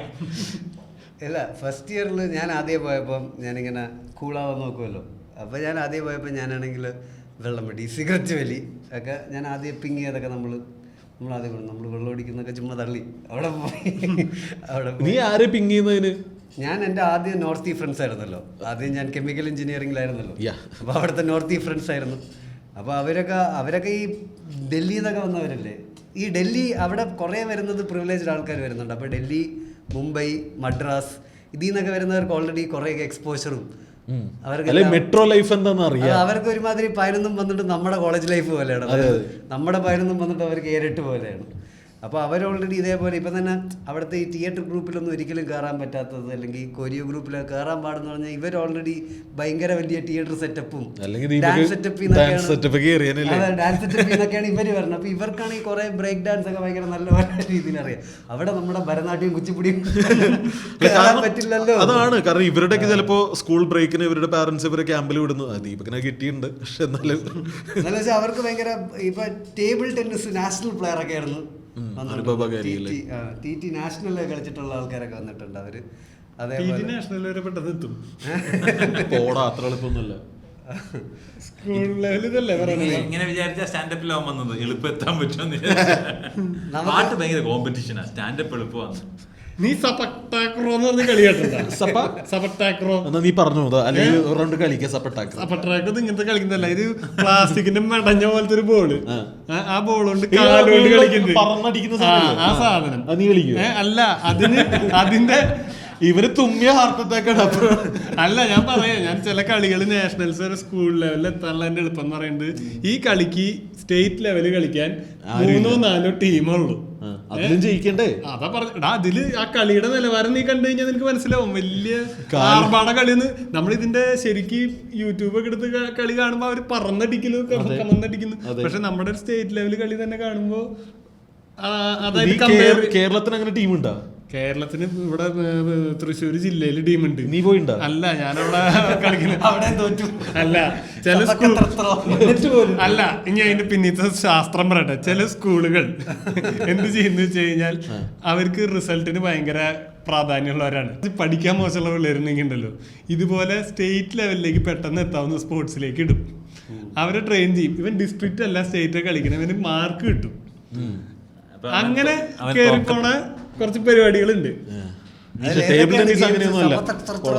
ഈ കളി എനിക്ക് നോർത്ത് ഈസ്റ്റിലൊക്കെ കുറച്ചുകൂടെ പോപ്പുലർ ആയിട്ടുള്ള ഗെയിമാണെന്ന് തോന്നുന്നു. സപ്പട്ടാക്രോ എടുത്ത് നോക്കി എനിക്കറിയാൻ പാടില്ല. അല്ല, ഞാൻ കണ്ടേക്കുന്ന വീഡിയോസിലൊക്കെ ഇങ്ങനെ ഏകദേശം ഒരു എത്നിസിറ്റി ഉള്ള ആൾക്കാർ കളിക്കുന്നതാണ് കണ്ടേക്കുന്നത്. ഇത് എല്ലാ പിള്ളേരും ഉദ്ദേശിച്ച് പറഞ്ഞല്ല, ചിലർക്ക് ഇതിനോട് പാഷനൊക്കെ ഉണ്ട്. ഞാൻ ചില സ്കൂളുകൾ എന്റെ ഇത് പറന്നൊക്കെ അടിക്കുന്നത് കാണണം, കറങ്ങിയൊക്കെ അടിക്കും. അത് നിന്നെ കൊണ്ട് പറ്റുമോ? അതൊക്കെ എടാ, ഞാൻ എന്നെ കൊണ്ട് പറ്റുന്നല്ല പറയണേ. നീ പറയണ ചില സാധനങ്ങൾ നീ നാഷണൽ ലെവൽ ടേബിൾ ടെന്നീസ് അങ്ങനെയല്ല. നാഷണൽ ലെവൽ പ്ലെയർ ആണെന്ന് പറഞ്ഞാൽ നമ്മൾ പ്രതീക്ഷിക്കുക ഭയങ്കര ഒരു സാധനം. ടേബിൾ ടെന്നീസ് ജില്ലാ ലെവലിൽ വരെ അടിപൊളി കോമ്പറ്റീഷൻ ഉണ്ട്. എന്തിനാ ടേബിൾ ടെന്നീസ് നമ്മുടെ വീട്ടിനകത്ത് വരെ നല്ല കോമ്പറ്റീഷൻ ഉണ്ട്. സത്യം. ഇതിലും ചെറിയൊരു ടേബിള് അല്ലേ, അതിൽ 3 ബുക്ക് നിരത്തിയേക്കും. അതില് നാഷണൽ പ്ലേയേഴ്സ് ആണ് ഞാനും. അത് കളിക്കുമ്പോ തന്നെ വേർക്കും അല്ലേ. പിന്നെ പട്ടി കടിക്കണ പോലെ ഫ്രിസ്ബി കളിക്കും. നമ്മുടെ ഇത് ഫസ്റ്റ് ഇയറിൽ നമുക്ക് സ്പോർട്സ് ഒന്നെങ്കിൽ NCC ചെയ്യണം, അല്ലെങ്കിൽ NSS ചെയ്യണം, അല്ലെങ്കിൽ സ്പോർട്സ് ചെയ്യണം. സ്പോർട്സ് നീ ഏതിലായിരുന്നു? NSS. ഞാൻ കാരണം സ്പോർട്സ് എന്തായാലും കിട്ടൂല. സ്പോർട്സ് ആകെ 30-40 വരെ വിളിക്കുള്ളൂ. നമ്മളാണെങ്കിൽ ഇത് നിന്റെ ആ സമയത്ത് ശരീരപ്രകൃതം വെച്ചിട്ട് നമുക്ക് കയറാൻ. എന്നാലും നമ്മൾ ട്രയൽസിനൊക്കെ പോയിട്ടുണ്ട്. ക്രിക്കറ്റൊക്കെ ബോളൊക്കെ എറിഞ്ഞ് ആദ്യം തന്നെ NCC ട്രൈ ചെയ്തില്ലേ? വെടിയൊക്കെ ആയിരുന്നല്ലോ. NCC ആക്ച്വലി ഇങ്ങനെ ഇതിന്റെയൊക്കെ ആപ്ലിക്കേഷൻ ഒന്നും സമയത്ത് കൊടുക്കാത്തവരാണ്. പണിഷ്മെന്റ് പോലെയാണ്. കാരണം അവർക്ക് മറ്റേ ക്യാമ്പിലൊക്കെ പോകണം. വെക്കേഷന് നമ്മുടെ ഇവിടെ വെച്ചൊരു ക്യാമ്പ് ഉണ്ടായിരുന്നു, കോളേജ് വെച്ചൊരു ക്യാമ്പ് പരിപാടി ഉണ്ട്. NSS എന്ന് പറഞ്ഞ ചില്ലാണ്. റൈസ്, ഷുഗർ നമ്മൾ പോയി അക്കാഡമിക്സോട് നിന്ന് കളക്ട് ചെയ്യുന്നു, തുണി കളക്ട് ചെയ്യുന്നു. നിന്റെ അതായിരുന്നു. എന്റെ സ്പീക്കീസി സർഫീസി എന്ന് പറഞ്ഞ നമ്മളൊരു കോസ്റ്റൽ വില്ലേജിൽ പോയിട്ട് അവിടുത്തെ പിള്ളേർ കൊച്ചുകുട്ടികൾ ഇംഗ്ലീഷ് പഠിപ്പിക്കുന്ന പിള്ളേരുടെ കൂടെ കുറച്ച് നേരം സ്പെൻഡ് ചെയ്യുക. ആ പരിപാടി രസമായിരുന്നു. എൻ്റെ മറ്റേ ഡൊണേഷൻ പരിപാടിയായിരുന്നു. അതായത് എല്ലാ സാറ്റർഡേ രാവിലെ പോയി ഒരു ചാക്കിൽ അരിയും പഞ്ചാരയും പിന്നെ തുണി വല്ലതും ഉണ്ടോ എന്നൊക്കെ ചോദിക്കുക. അത് കളക്ട് ചെയ്തുകൊണ്ട് വരിക, ഒരു പോയിന്റിൽ കൊണ്ടുപോയി കൊടുക്കുക. അവിടെ നിന്ന് ഏതോ ഒരു NGO എടുത്ത് പിന്നെ വിതരണം ചെയ്യും ബാക്കി. അങ്ങനെ അതായിരുന്നു എൻ്റെ ഫസ്റ്റ് ഇയറിൽ. പിന്നെ മെയിൻ ആയിട്ടുണ്ടായിരുന്ന ഈ വർക്ക്ഷോപ്പ് പരിപാടികളാണ്. ഉച്ചയ്ക്ക് ശേഷം അപ്പോൾ കോമൺ കോഴ്സാണ്. അതായത് ഫസ്റ്റ് ഇയറിൽ നമുക്ക് സ്പെഷ്യലൈസേഷൻ ഇല്ല. അപ്പോൾ എല്ലാ കോഴ്സുകൾ ചെയ്യുന്നവരും എല്ലാ ബ്രാഞ്ചുകാരും ഫസ്റ്റ് ഇയറിൽ സെയിം കോഴ്സാണ് ചെയ്യണം. അപ്പോൾ നമുക്ക് വർക്ക്ഷോപ്പ് ഉണ്ട്. നമ്മുടെ വർക്ക്ഷോപ്പ് അടിപൊളിയാണ്. കാരണം നമ്മുടെ ഈ കോളേജ് തുടങ്ങിയ ജർമ്മൻകാരാണ്.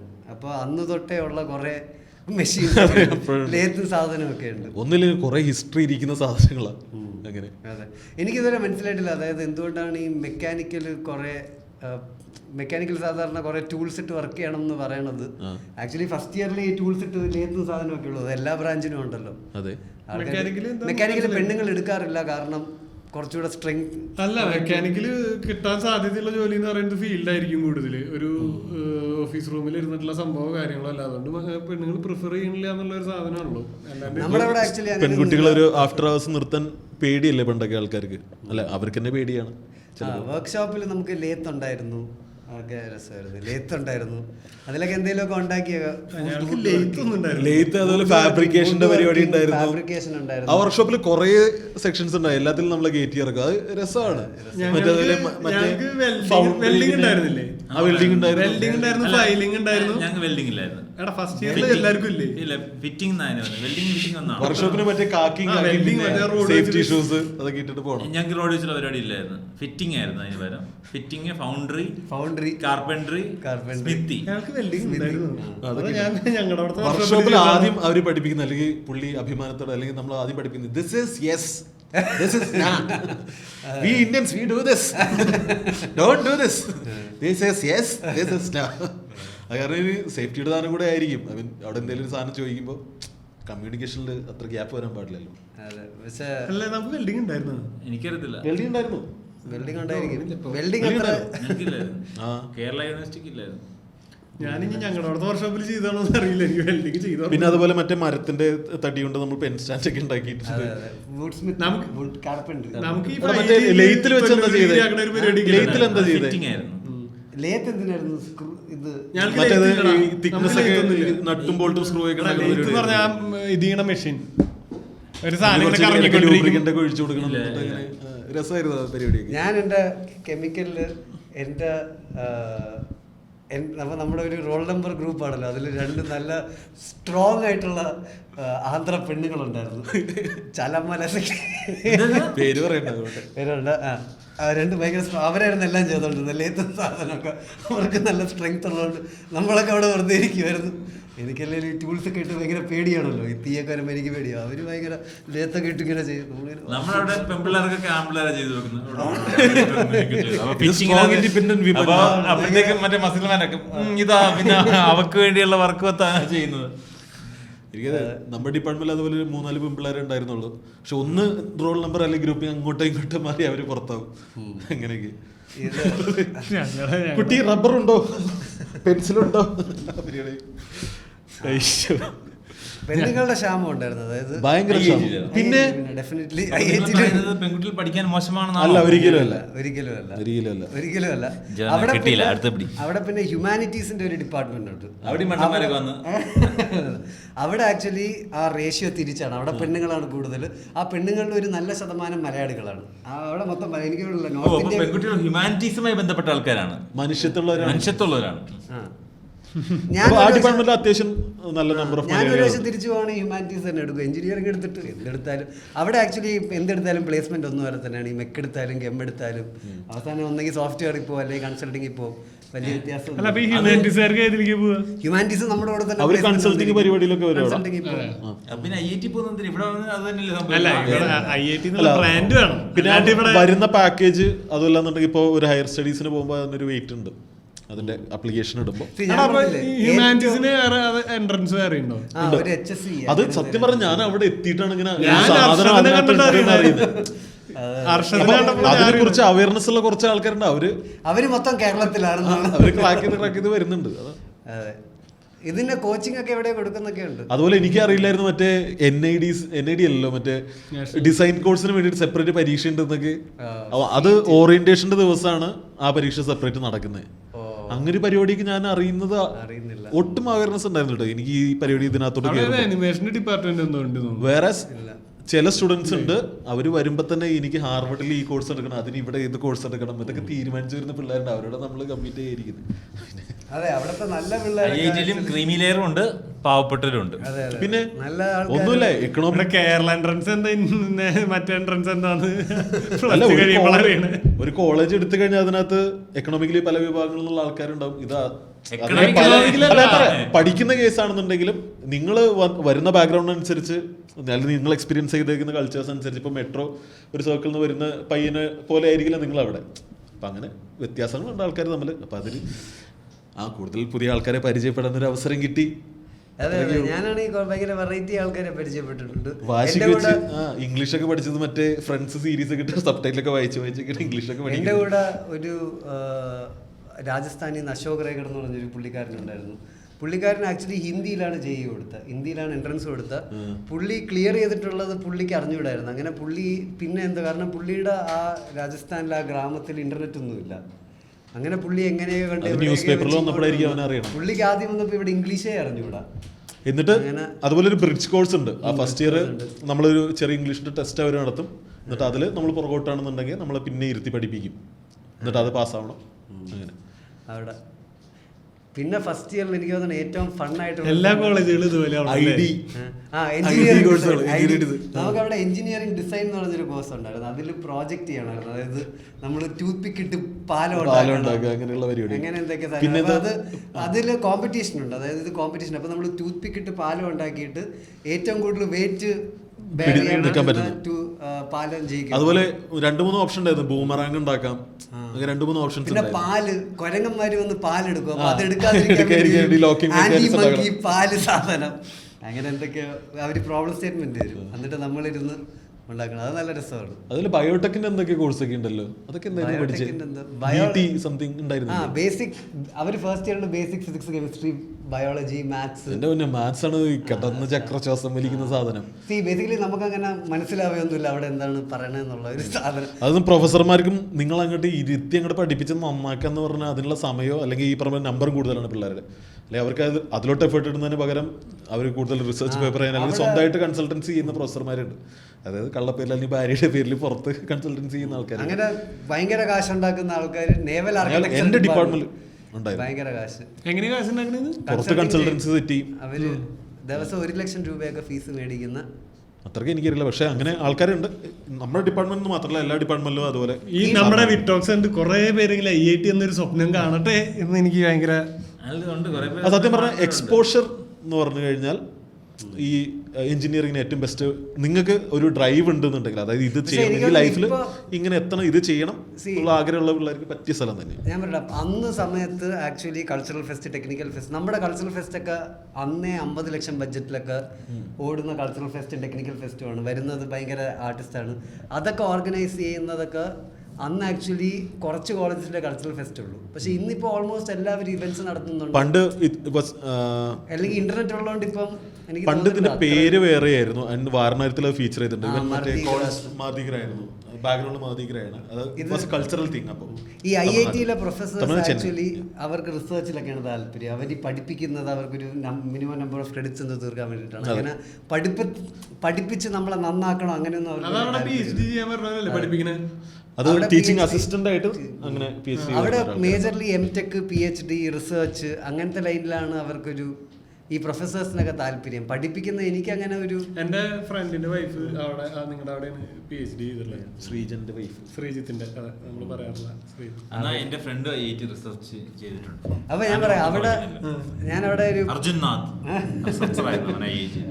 എനിക്കും IIT കോണ്ടാക്ട് ഉണ്ടെന്ന് നമുക്കവിടെ ഈ പൊളിറ്റിക്കൽ അല്ലേ അല്ല, ഞാൻ പറയാം, അവിടെ പൊളിറ്റിക്കലി നമുക്ക് മലയാളികൾക്കുള്ളൊരു ഗുണം എന്താണെന്ന് വെച്ചാൽ അവിടെ 4000 എത്രയാണ് വോട്ട് ബാങ്ക് വരെ 4000 5000 ആൾക്കാരാണ് വോട്ട് ചെയ്യുന്നത്. ഓക്കെ, അതിൽ മലയാളികൾ ഒരു 600 പേരേ ഉള്ളൂ. പക്ഷെ അതിലൊരു 400 പേര് MTech PhD-കാരാണ്. BTech-കാർ കുറവാണ്. ഈ MTech PhD-കാർക്ക് ഈ കൾച്ചറൽ സെക്രട്ടറി ആരാണ്, ടെക്നിക്കൽ സെക്രട്ടറി ഇറങ്ങില്ല. അവർക്ക് അത് അറിയേണ്ട കാര്യമൊന്നുമില്ല. അപ്പോൾ നമ്മൾ ചെറുതായിട്ടൊരു കുപ്പിയെ കൊടുത്താൽ അവർ നമ്മൾ പറയുന്നവർക്ക് വോട്ട് ചെയ്യും. അപ്പോൾ നമുക്ക് ആക്ച്വലി 600 വോട്ട് ബാങ്ക് ഭയങ്കര കൺസോളിഡേറ്റഡ് ആയിട്ടിരിക്കുന്ന ഒരു സാധനമാണ്. അത് വെച്ചിട്ട് നമ്മളാണെങ്കിൽ ബാക്കിയുള്ളവരുടെ സ്പ്ലിറ്റ് നമ്മൾ സപ്പോർട്ട് കൊടുത്താൽ വേറൊരു കാൻഡിഡേറ്റിന് ജയിക്കാം എന്നുള്ള സാധനം ഉണ്ടല്ലോ. അത് വന്നിട്ട് ലാസ്റ്റ് മിനിറ്റ് വെച്ചിട്ട് അങ്ങനത്തെ അങ്ങനെ ചുമ്മാ വേണ്ട ഊള രാഷ്ട്രീയമാണ്. ഞാൻ പറയാം, അതായത് നമുക്കൊരു എക്സൽ ഷീറ്റ് ഉണ്ട്. നമുക്ക് എക്സൽ ഷീറ്റിൽ എല്ലാ മലയാളികളുടെ പേരും ഉണ്ട്. ഓക്കെ, അപ്പോൾ എന്താണെന്ന് വെച്ചാൽ അവിടുത്തെ മേജർ ഗ്രൂപ്പ്സ് എന്തൊക്കെയാണെന്ന് വെച്ചാൽ നോർത്ത് ഈസ്റ്റ് ഉണ്ട്. നോർത്ത് ഈസ്റ്റ് മലയാളികൾ, പിന്നെ ആന്ധ്രയിൽ 2 ചൗധരി, നോൺ ചൗധരി, പിന്നെ ഏതൊക്കെ 2-3 പഠിക്കുന്ന ആണുങ്ങളും അങ്ങനത്തെ കുറച്ച് നേരിട്ട് ശരിക്കും ചെയ്യാൻ താല്പര്യമുള്ള നല്ല ആൾക്കാരും ഇതിൽ. പക്ഷെ അവർക്ക് അതിലൊന്നും ഒരു കാര്യമില്ല. അപ്പം ഈ ചൗധരി, നോൺ ചൗധരി, നോർത്ത് ഇവരൊക്കെ ആയിരിക്കും കാൻഡിഡേറ്റ് നിർത്തുന്നത്. പിന്നെ തമിഴന്മാരുണ്ട്. അങ്ങനെ കുറേ ഇവിടെയൊക്കെ ഇങ്ങനെ കുറേ സെക്ഷൻസ് ഉണ്ട്. പക്ഷെ നമ്മൾ മലയാളികൾ വരുമ്പം നമ്മൾ കാൻഡിഡേറ്റ്സ് നിർത്തി ജയിപ്പിച്ചിട്ടുണ്ട്. പക്ഷെ നമ്മൾ കൂടുതൽ ഇങ്ങനെ സപ്പോർട്ട് ചെയ്തിട്ട് ഇപ്പോൾ നമ്മൾ പറയും നമ്മുടെ 600 വോട്ട്, ഇപ്പോൾ ജോൺ കൾച്ചറൽ സെക്രട്ടറിക്ക് നിൽക്കുകയാണ്, നമ്മളൊന്ന് പറയും നമ്മുടെ 600 വോട്ട് നിങ്ങൾക്ക് തരാം.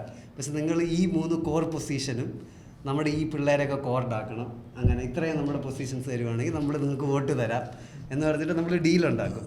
ഓക്കെ, അപ്പം ഇപ്പം ജോണും അനീസുമാണ് 2 കാൻഡിഡേറ്റ് എങ്കിൽ എന്ത് ചെയ്യുന്നത് വെച്ചാൽ ജോണിൻ്റെ അടുത്ത് പറയും ഞാനാണ് ഈ മലയാളികളുടെ വോട്ട് കൺട്രോൾ ചെയ്യുന്നത്, ഞാൻ പറയുന്നതായിരിക്കും മലയാളികൾ കേൾക്കണമെന്നുള്ള. അനീസിൻ്റെ അടുത്ത് എന്ന് പറയും റിൻഷാദ് പറയുന്നതാണ് മലയാളികൾ കേൾക്കുന്നത്. അപ്പോൾ റിൻഷാദ് എന്ന് പറയാം അവൻ വെറും ഷോ ആണ്, അവൻ വലിയ കാര്യമൊന്നുമില്ല, അവന് വലിയ വിവരമൊന്നുമില്ല, അവൻ ചുമ്മാ ഷോ ആണെന്നുള്ള പറയും. ഞാൻ ജോണിൻ്റെ അടുത്ത് റിൻഷാദ് വെറും ഷോ ആണ്. അപ്പോൾ എന്താണെന്ന് വെച്ചാൽ ജോണിൻ്റെ അടുത്ത് ഞാൻ പറഞ്ഞിട്ടുണ്ട് 600 മലയാളി വോട്ടുണ്ടെന്നാണ് ജോൺ വിചാരിച്ചിരിക്കുന്നത്. റിൻഷാദ് അനീസിൻ്റെ അടുത്ത് പറഞ്ഞിട്ടുണ്ട് 600 മലയാളി വോട്ടുണ്ടെന്നാണ് ഇത് പറയുന്നത്. അവസാനം നമ്മൾ ഈ ഇലക്ഷൻ്റെ അതിൻ്റെ തലേ രാത്രി നോക്കും ആരാണ് ജയിക്കാൻ പോകുന്നത്, ആരായിരിക്കും കുറച്ചുകൂടെ ഇത് എന്നൊക്കെ നമ്മൾ വർക്കൗട്ട് ചെയ്തിട്ട് നമ്മൾ ജോണിന് വോട്ട് കൊടുക്കും, അല്ലെങ്കിൽ അനീസിന് വോട്ട് കൊടുക്കും. അപ്പോൾ അങ്ങനെ നമ്മൾ വെറുതെ ആൾക്കാരെ തേക്കും. പക്ഷെ തോറ്റയും പിടിയിട്ടില്ലേ? പിന്നെ നമ്മളങ്ങനെ ചില ഇലക്ഷൻസിലൊക്കെ മൂഞ്ചിയിട്ടുണ്ട്. വലിയ കളി കളിച്ചിട്ടേ ഞാൻ പറയാം ഗെയിം ഓഫ് ത്രോൺസിന്റെ ഒരു ക്രിഞ്ച് വെർഷൻ എന്ന് വെച്ചാൽ നമ്മൾ രാത്രി കാടുകളിലൊക്കെ സീക്രട്ട് മീറ്റിങ്ങിലൊക്കെയാണ് നമ്മൾ മറച്ചു തരും എന്നൊക്കെ. അതായത് ചിലപ്പോഴൊക്കെ ജോണിൻ്റെ കൂടെ ഞാൻ സംസാരിച്ചിട്ടുണ്ട് രാത്രി 2 മണിക്ക് ഇങ്ങനെ. അപ്പോൾ എനിക്ക് അനീസിനെ അറിയായിരിക്കുമല്ലോ പഴയ. അപ്പോൾ ഞാൻ പിന്നെ അനീസിൻ്റെ മീറ്റിംഗ്, അപ്പോൾ ഞാൻ പറഞ്ഞു അനീസെ പേടിക്കണ്ട, വോട്ടൊക്കെ നിനക്ക് തന്നെ, ജോൺ മണ്ടൻ, അവസാനം നമ്മൾ മറച്ചു തരാം. അങ്ങനെയൊക്കെ നമുക്ക് മൾട്ടിപ്പിൾ ഇയർ സ്റ്റോറീസ് ഉണ്ട്. അത് സെക്കൻഡ് ഇയറിൽ നമ്മൾ ഊമ്പിച്ചന്മാർ തേർഡ് ഇയറിൽ നമ്മൾ ഊമ്പിച്ചിട്ടൊക്കെ പോകും അല്ലേ. അങ്ങനെയൊക്കെ നമുക്ക് ഈ സീനിയർ ജൂനിയറൊക്കെ ഇങ്ങനെ പാസ് ഓൺ ചെയ്തു അവന്മാരെ അടുത്ത വർഷം ഊമ്പിക്കണം. കാരണം എന്നിട്ട് നമ്മൾ ഫുൾ സപ്പോർട്ട് ചെയ്തിട്ട് അവസാനം വന്നിട്ട് വേറൊരു കാൻഡിഡേറ്റിനെയൊക്കെ നിർത്തിയൊക്കെ ജയിപ്പിക്കുമായിരുന്നു. നിങ്ങൾ ഇലക്ഷൻ നിന്നിട്ടില്ലേ? നമുക്ക് CGPA ഇല്ലാത്ത ആ ഒരു പ്രശ്നമില്ലായിരുന്നു. നമ്മുടെ മാർക്ക് 7 പോയിന്റിന്റെയും കണ്ടിക്കൊണ്ട് CGPA വേണം ഇലക്ഷൻ. ഞാനാണെങ്കിൽ ഒരു സപ്ലി ഉണ്ടാവാൻ പാടില്ല, സപ്ലി ഇല്ലാതിരിക്കണം. അത് നമുക്ക് നമ്മള് എന്താ കിങ് മേക്കേഴ്സാ, നമ്മള് അതാണ് നല്ലത്. നമുക്ക് പണിയെടുക്കാനെന്ന് ഞാൻ 3rd ഇയറിലൊക്കെ കോഡായിട്ടുണ്ടായിരുന്നു. അപ്പോഴത്തേക്ക് പിന്നെ പണിയെടുക്കാത്തോണ്ട് എന്നെ പറഞ്ഞു വിട്ടായിരുന്നു.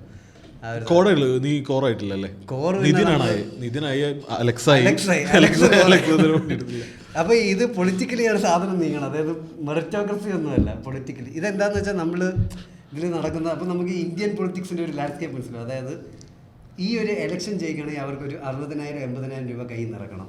ഓക്കെ, കാരണം കുപ്പി കൊടുക്കണം, ട്രീറ്റ് കൊടുക്കണം, അങ്ങനത്തെ ഒരു ഡീലാണ്. കാശായിട്ടില്ല, എന്നാലും കുപ്പി ആ ഒരു സാധനമുണ്ട്. ഇത് പിന്നെ ഇവന്മാർ ജയിച്ചു കഴിഞ്ഞിട്ട് ഇവന്മാർ ടിക്കറ്റ് സെയിൽസ് ചെയ്യുന്നു, ഫുഡ് സെയിൽസ് ചെയ്യുന്നു, ഒക്കെ കള്ള ടിക്കറ്റ് അടിച്ച് ഇവന്മാർ മുക്കി ഇവന്മാർ കാശുണ്ടാക്കി.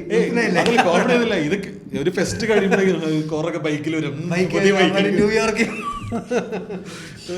എന്നിട്ട് 1 വർഷം ഇത് പൊക്കി. ഇതൊക്കെ ഇങ്ങനെ ഫുൾ മറ്റേ പൊളിറ്റിക്സ് പോലത്തെ സാധനമാണ്. ഇതിങ്ങനെ ഭയങ്കര ഒരു പോയിന്റിൽ വെച്ചിട്ട് പൊക്കുമ്പോ പൊക്കി ഏതേലും ഒരു പ്രൊഫസർ ഒന്നൊക്കെ ഇടയ്ക്ക് വന്നിട്ട് ചുമ്മാ പൊക്കും. ഇനിയിപ്പോ എന്താ പറയാനുള്ളത്? ഇത് ഇലക്ഷൻ കഴിഞ്ഞ് റിസൾട്ട് വന്നപ്പോ എന്ത് സംഭവിച്ചു? റിസൾട്ട് എങ്ങനെയുണ്ടായിരുന്നു? എന്റെ അടിപൊളി റിസൾട്ട് ആയിരുന്നു. ഞാൻ ചേതൻ ഭഗത്തായിരുന്നു. ഏറ്റവും അവസാനം വെച്ചാണ് ഞാൻ പിടിച്ച് ഞാനൊരു 6.42 എത്തിച്ചു. നീ എത്ര? ഞാൻ 6.99 ആയിരുന്നു. ഞാൻ 9 തുടങ്ങി 6.99 ആയി. പക്ഷെ ഞാൻ താഴെ തുടങ്ങി ഇവിടെ എത്തിക്കുകയും ചെയ്തു. എനിക്ക് ഫൈനൽ ഇയറിൽ ഒരു പേപ്പർ ഉണ്ടായിരുന്നു, എന്തോ solar system, solar energy. Elective ഒക്കെ എടുക്കുമ്പോൾ ഏറ്റവും പീസ് പ്രൊഫസർ ഏതാ, അല്ലെങ്കിൽ ചുമ്മാ ഇങ്ങനെ മാർക്ക് തരുന്ന, അല്ലെങ്കിൽ ക്ലാസ്സിൽ വരണം നിർബന്ധം പിടിക്കാത്ത സാറന്മാരുണ്ടാവും. അയാളുടെ ക്ലാസ്സിലൊക്കെ ഒരു ക്ലാസ്സിന്റെ അപ്പുറം നിറഞ്ഞിരിക്കുന്ന സ്റ്റുഡൻസ് രജിസ്റ്റേർഡ് ആയിരിക്കും, പക്ഷെ ആരും വരില്ല. അതുകൊണ്ട് ഞങ്ങള് ഇതുപോലെ എലക്ടീവ് നമുക്ക് എടുക്കുന്ന ഒരു സാധനം ന്യൂമറിക്കൽ അനാലിസിസോ എന്ന് പറഞ്ഞിട്ട് ഒരു പേപ്പർ എന്തോ ഉണ്ടായിരുന്നു. അപ്പൊ ഞങ്ങളുടെ ഒരു ടീമുണ്ട് മൊത്തം M1 മാത്സ് 1 M2 M3 തോറ്റിരിക്കാണ്. എന്നിട്ട് ഈ എലക്ടീവ് 3rd സെമ്മിലെ 4th സെമ്മില ഏതോ 6ാമത്തെ സെമ്മെന്തോ കഴിഞ്ഞിട്ട് ന്യൂമറിക്കൽ അനാലിസിസ് എളുപ്പമാണെന്ന് ആരൊക്കെയോ പറഞ്ഞിട്ട് നമുക്കറിയൊന്നുമില്ല, നമുക്ക് ഇതിനെപ്പറ്റി ചിന്തയില്ല. ന്യൂമറിക്കൽ അനാലിസിസ് ഞങ്ങള് ഈ ടീം എല്ലാവരും കൂടി എടുത്തപ്പോൾ ഞങ്ങളുടെ മാത്സ് M1 M2 എടുത്ത് ടീച്ചറാണ് ഇതെടുക്കാൻ വന്നത്. ക്ലാസ്സിൽ കയറിയിട്ട് ടീച്ചർക്ക് ആകെ വിഷമമാണ്. സാധാരണ എലക്ടീവ് എടുത്ത് ആരും തോന്നില്ല. അത് ടീച്ചർക്ക് അങ്ങനത്തെ ഒരു അഭിമാനമുണ്ട്. അപ്പൊ ടീച്ചർ എടുത്ത് വന്ന് ഫ്രണ്ട് കുറച്ച് പിള്ളേരേ ഉള്ളൂ എലക്ടീവ് എടുത്ത് ഇത് വന്നിട്ടില്ല. അപ്പൊ ടീച്ചർ ഞങ്ങളെ കണ്ട വഴി പറയാം, എലക്ടീവ് എടുത്താൽ ആരും തോൽക്കാറില്ല, നിങ്ങൾക്ക് ഇപ്പോഴായാലും ഇത് ചേഞ്ച് ചെയ്യാം അതായത് മാത്സ് തോറ്റ മൂന്ന് പേപ്പർ മാത്സ് തോറ്റവരാണ് വീണ്ടും മാത്സ് എലക്ടീവ് എടുത്തിട്ട് വന്നേക്കണം. പിന്നെ എന്താ പ്രശ്നം വെച്ചാല് നിങ്ങളുടെ പേപ്പർ പോകുന്നത് പുറത്തോട്ടല്ലേ. അതെ അതെ. ഇവിടെ ഈ ഒരു ഗുണമുണ്ട്, അതായത് നമ്മുടെ സാധനം നമ്മുടെ പേപ്പർ നോക്കിയിട്ട് നമ്മുടെ ഗ്രേഡ് നിശ്ചയിക്കുന്നത്. എനിക്കൊന്നും 1-85, നമുക്ക് 85% അറ്റൻഡൻസ് വേണം. എനിക്ക് ഒരു കോഴ്സിന് 80. അവസാനം നമ്മൾ പോയി ഡെങ്കിയുടെ ഒക്കെ 2 മാസത്തെ ഡെങ്കി സർട്ടിഫിക്കറ്റ് ഒക്കെ ഉണ്ട്. ഞങ്ങൾക്ക് 75 ആയിരുന്നു. എന്നിട്ട് ഞാൻ കാലിക്കറ്റ് യൂണിവേഴ്സിറ്റിയില് 3 പ്രാവശ്യം എനിക്ക് ഫൈനൽ ഇയറിൽ ഒരു പേപ്പറിൽ സോളാർ എനർജി ഒരു പേപ്പർ ഉണ്ടായിരുന്നു. അതിലാണെങ്കിൽ ബേസിക്കലി എനിക്കാണെങ്കിൽ ക്വിസ് 1 ക്വിസ് 2 എനിക്ക് 50 ഉണ്ടായിരുന്നു. അപ്പോൾ എനിക്കാണെങ്കിൽ ഞാൻ വിചാരിച്ചു ഫൈനൽ ഇയറിൽ ആരും തോൽപ്പിക്കാന്ന് വിചാരിച്ചിട്ട് ഞാനാണെങ്കിൽ ഫൈനൽ എക്സാം എഴുതിയില്ല. കാരണം പാസ് മാർക്ക് 40 ആണല്ലോ, എനിക്ക് ഓൾറെഡി 50 ഉണ്ടല്ലോ. പക്ഷെ പൊട്ടി. ഫൈനൽ 55 എന്തോന്നായിരുന്നു പാസ് മാർക്ക്. അങ്ങനെ എനിക്കാണെങ്കിൽ ഒരു സബ്ജക്ട്, പക്ഷെ അത് ഞാൻ ആകാരം കാണിച്ചാണ്. അല്ല, ഇതൊക്കെ ഈ സബ്ജക്റ്റ് ഒക്കെ പോകുമ്പോ വീട്ടിലെന്ത് പറയും? വീട്ടിൽ അപ്പോഴത്തേക്ക് മൂഞ്ചിയല്ലോ, അപ്പോഴത്തേക്ക് ഞാൻ 4 അടിച്ചു. വീട്ടുകാര് അറിയണം എന്നുള്ളൊരു സാധനം ഉണ്ടല്ലോ. പേരൻസ് ടീച്ചേഴ്സ് മീറ്റിംഗ് വിളിക്കുന്ന എനിക്ക് 9 ബേസിക്കലി CGPA 1 വെച്ച് ഡ്രോപ്പ് ആയ വീട്ടിൽ ലെറ്റർ പോകും. നമ്മളെ ഡീൻ വിളിക്കും, നിന്നെ വിളിച്ചിട്ടില്ല. ഞാൻ കൊറേ കണ്ടിട്ട് ഞാൻ അക്കാഡമിക് ഡീനായിട്ട് ഞാൻ നല്ല ബന്ധമായിരുന്നു. അതെ, അക്കാഡമിക് ഡീനുമായിട്ട് നല്ല ബന്ധമായിരുന്നു. അതെ, അപ്പോൾ എനിക്കങ്ങനെ ഡ്രോപ്പ് ആയപ്പോൾ വീട്ടിൽ ലെറ്റർ പോയിട്ടുണ്ട്. അതെ, എൻ്റെ അവിടുത്തെ ഡയറക്ടറായിട്ട് ഞാൻ ഭയങ്കര ബന്ധമായിരുന്നു. 2-3 പ്രാവശ്യം വന്നു കഴിഞ്ഞപ്പോൾ അമ്മ അടുത്ത് ചോദിച്ചു, നിങ്ങളുടെ വീട് എവിടെയാണ്? തൃശ്ശൂർ. എല്ലാ പ്രാവശ്യം ഇങ്ങോട്ട് വരുന്നവർ ഇവിടെ അടുത്തെടുത്തും വീട് എടുത്തോടെ. ഇതിൽ ഉള്ളൊരു കാര്യം എന്ന് വെച്ചാൽ നമുക്ക് പ്ലേസ്മെൻറ്റ്സ് ഉണ്ടല്ലോ. അപ്പോൾ നമുക്ക് നല്ല പ്ലേസ്മെൻറ്റിലോട്ടാണ് നമ്മൾ ഒപ്റ്റിമൈസ് ചെയ്യുന്നത് നമ്മുടെ.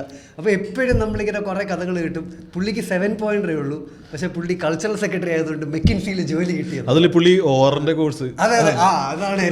അപ്പോൾ നമുക്ക് ഒരു മൈനർ എടുക്കാൻ പറ്റും 3 കോഴ്സ്. ഓക്കെ, അപ്പോൾ നമ്മളെല്ലാവരും മൂഞ്ചിയിരിക്കുകയാണ്. അതായത് 6-5 ഇങ്ങനെ ഇരിക്കുമ്പോൾ നമ്മുടെ അടുത്ത് അപ്പോൾ ഉള്ള ഒരു സാധനം എന്ന് പറഞ്ഞാൽ സേബർ എന്ന് പറഞ്ഞൊരു കമ്പനിയുണ്ട്. അവർ ഈ ഫ്ലൈറ്റ് എയർലൈൻ സാധനമാണ്.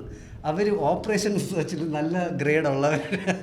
അവരാണെങ്കിൽ പട്ടി കൊടുത്തോട്ടോ, അത് എഫേർട്ട് ഇടേണ്ട സാധനമാണ്. അത് നമുക്ക് അറിഞ്ഞു. നമ്മൾ സെമ്മിന്റെ തുടക്കത്തിൽ നമ്മൾ ശുഭാപ്തി വിശ്വാസത്തിൽ നിങ്ങളുടെ ലക്ഷ്യം ഏത് കമ്പനിയാണ്? അന്നത്തെ ഏറ്റവും സെക്സി കൺസൾട്ടിംഗ് ആണ് മെക്കിൻസി, BCG, പിന്നെ സ്ലംബർജർ പോലെ ഓയിൽ കമ്പനീസ്. അവർ 50 ലക്ഷം 60 ലക്ഷം അന്ന് തരും. പിന്നെയാണ് ഇത് വന്ന് ഈ സോഫ്റ്റ്വെയർ 1 കോടി പാക്കേജ് സോഫ്റ്റ്വെയറുകാർ അങ്ങനെ. പക്ഷെ സ്ലംബർജർ ഒക്കെ വന്നിട്ട് സ്പോർട്സിൽ ഭയങ്കര അടിപൊളിയാണെങ്കിൽ, അല്ലെങ്കിൽ ചിലപ്പം നിങ്ങൾ ഭയങ്കര പൊസിഷൻസ് ഓഫ് റെസ്പോൺസിബിലിറ്റീസ് ഒക്കെ ചെയ്ത് അപ്പോൾ നമ്മൾ ഫസ്റ്റ് 2 ഇയർ CGPA മൂഞ്ചി. പിന്നെ വന്ന് നമ്മളാണെങ്കിൽ POR ഒന്നും ചെയ്യാതെ അവസാനം നമുക്ക് ആകെ ഒരു രക്ഷയുള്ളൂ, പൊസിഷൻ ഓഫ് റെസ്പോൺസിബിലിറ്റി. അതായത് നമ്മൾ റെസ്യൂമിലെ CV കാണിക്കാൻ. അത് അവിടെയാണ് ഒരു ഭയങ്കര വലിയ വ്യത്യാസം ഉണ്ടാകുന്നത്. അതായത് അവിടെ നമുക്ക് കുറേ എക്സ്പോഷർ കിട്ടും എക്സ്ട്രാ ആയിട്ട്. കാരണം നമ്മൾ ചെയ്തുകൊണ്ടിരുന്ന ഇവന്റിന്റെ സ്കെയിൽ എന്നൊക്കെ പറഞ്ഞാൽ ഭയങ്കര വലുതാണ്. ഇൻ ടേംസ് ഓഫ് സ്പോൺസർഷിപ്പോ ഫുട്ഫോളോ അത് ആക്ച്വലി ഭയങ്കര നല്ലൊരു എക്സ്പീരിയൻസ് ആണ്, ഒരു മാനേജ്മെന്റ് എക്സ്പീരിയൻസ് ആണ്. അത് അതായത് ഒരു വലിയൊരു ഷോ നടത്തും. വലിയ ഷോ 5 കോടി ഒന്നുമില്ല, 50 ലക്ഷം. 50 ലക്ഷം 2010 50 ലക്ഷം 70 ലക്ഷത്തിന്റെ ആ സമയത്ത് 3 ലക്ഷത്തിന് നമ്മുടെ അവിടെ കോളേജിൽ പരിപാടി നടക്കണേ, മൊത്തം പരിപാടി. നമ്മുടെ കോളേജിൽ നമ്മുടെ അക്കോമഡേഷൻ 25 ലക്ഷത്തിനൊക്കെ വലിയ കോളേജ് പരിപാടി നടത്താണ്. കാരണം ഒരു ബാൻഡിനെ വിളിച്ചാൽ 10 ലക്ഷം രൂപ, അവിയലൊക്കെ 8 ലക്ഷം രൂപയൊക്കെ പരിപാടി ചെയ്തിട്ടുണ്ടെന്ന്. ആ സമയത്ത് ചെയ്തിട്ടില്ലടാ, ഈ 2010 പുറത്തുനിന്നുള്ള മെറ്റൽ ബാൻഡുകളൊക്കെ വന്നിട്ടുണ്ട്. നമുക്ക് ഓപ്പത്തൊക്കെ വന്നിട്ടുണ്ട് എന്ന് വെച്ചാൽ ഭയങ്കര ഓപ്പത്ത്. നമ്മുടെ ടെക് ഫെസ്റ്റിലൊക്കെ ഇന്ത്യയിൽ നിന്ന് എല്ലാവരും വരും. അപ്പം നമുക്ക് നമ്മുടെ പബ്ലിസിറ്റി എന്നൊക്കെ പറഞ്ഞാൽ നോർത്ത്, പിന്നെ അവിടെ നിന്ന് വരും. പിന്നെ ഒരു എൻ്റയർ ഹോസ്പിറ്റാലിറ്റി ടീമുണ്ട്. അതിനിടയ്ക്ക് second year code, third year. Second year ആയപ്പോൾ നമ്മുടെ CGPA കുറഞ്ഞു. തേർഡ് ഇയർ ആയപ്പോൾ പൊസിഷൻസ് ഓഫ് റെസ്പോൺസിബിലിറ്റിയിലൊന്നുമില്ല, സ്പോർട്സില്ല, ഒന്നുമില്ല. അപ്പോൾ ഒരു സാധനം എന്ന് പറഞ്ഞാൽ നമ്മൾ ഓപ്പറേഷൻ റിസർച്ചിലൊരു മൈനർ ചെയ്ത 3 കോഴ്സാണ് ഒരു മൈനർ എന്ന് പറഞ്ഞാൽ. ഓപ്പറേഷൻ അത് ഭയങ്കര എളുപ്പം, ഇംഗ്ലീഷിലൊക്കെ ഉണ്ട്, അതൊക്കെ ചെയ്യാമായിരുന്നു. ഓപ്പറേഷൻ റിസർച്ച് എന്ന് പറഞ്ഞാൽ ഭയങ്കര എഫേർട്ടുള്ളൊരു സാധനമാണ്. അപ്പോൾ അതിൽ ഇതിലുള്ളൊരു പ്രശ്നം എന്താണെന്ന് വെച്ചാൽ നമ്മുടെ മെക്കിലുള്ളതെന്ന് വെച്ചാൽ നമുക്ക് ടെർബോ മെഷീനറി കോഴ്സ് മനസ്സിലായില്ലെങ്കിൽ അതിൻ്റെ ഫോളോ അപ്പ് അഡ്വാൻസ് ടെർബോ മെഷീനറിയും അതിൻ്റെ മുകളിലുള്ള അങ്ങനെയാണ് കോഴ്സ് പോകുന്നത്. അപ്പോൾ നമുക്ക് ഓപ്പറേഷൻ റിസർച്ച്, അതുപോലെ തന്നെ basic operation research, fundamentals of operation research, advance operation research, അങ്ങനെയാണ് പോകണം. അപ്പോൾ ഇതിലാണെങ്കിൽ അപ്പോൾ ആദ്യം തന്നെ പ്ലാൻ ചെയ്യണം. നിങ്ങളൊരു മൈനർ എടുക്കാനാവുമ്പോഴേക്കും അതും തന്നെ ഈ കട്ട് ചെയ്തോ അല്ലേ? ഏറ്റവും കിടിലൻ സാധനത്തിന് കുറെ പേര് ഈ പറഞ്ഞ പോലെ ഓപ്ഷൻ കൊടുക്കുന്നതാണ്. ഇങ്ങനെ എല്ലാവരും കൂടെ ഒന്ന് ഓപ്ഷൻസ് കൊടുത്തിട്ട് അതിൽ ഏറ്റവും നല്ല CGP ഉള്ള ആൾക്കാർക്ക് അവരുടെ ആദ്യത്തെ പ്രിഫറൻസ് കൊടുക്കും. അങ്ങനെ ഒരു ഹൈറാർക്കി ഉണ്ട്. അപ്പോൾ പറഞ്ഞു അപ്പോൾ ഇതുപോലെ നമുക്ക് S ആണ് ഏറ്റവും ടോപ്പ് ഗ്രേഡ്. എനിക്കിതൊരു ഒരു കോഴ്സിന് S കിട്ടിയിട്ടുണ്ട്. എനിക്ക് കിട്ടിയിട്ടുണ്ട്. S ആണ് ഏറ്റവും ടോപ്പ്. അത് കഴിഞ്ഞ് A+ പോലെയാണ് S.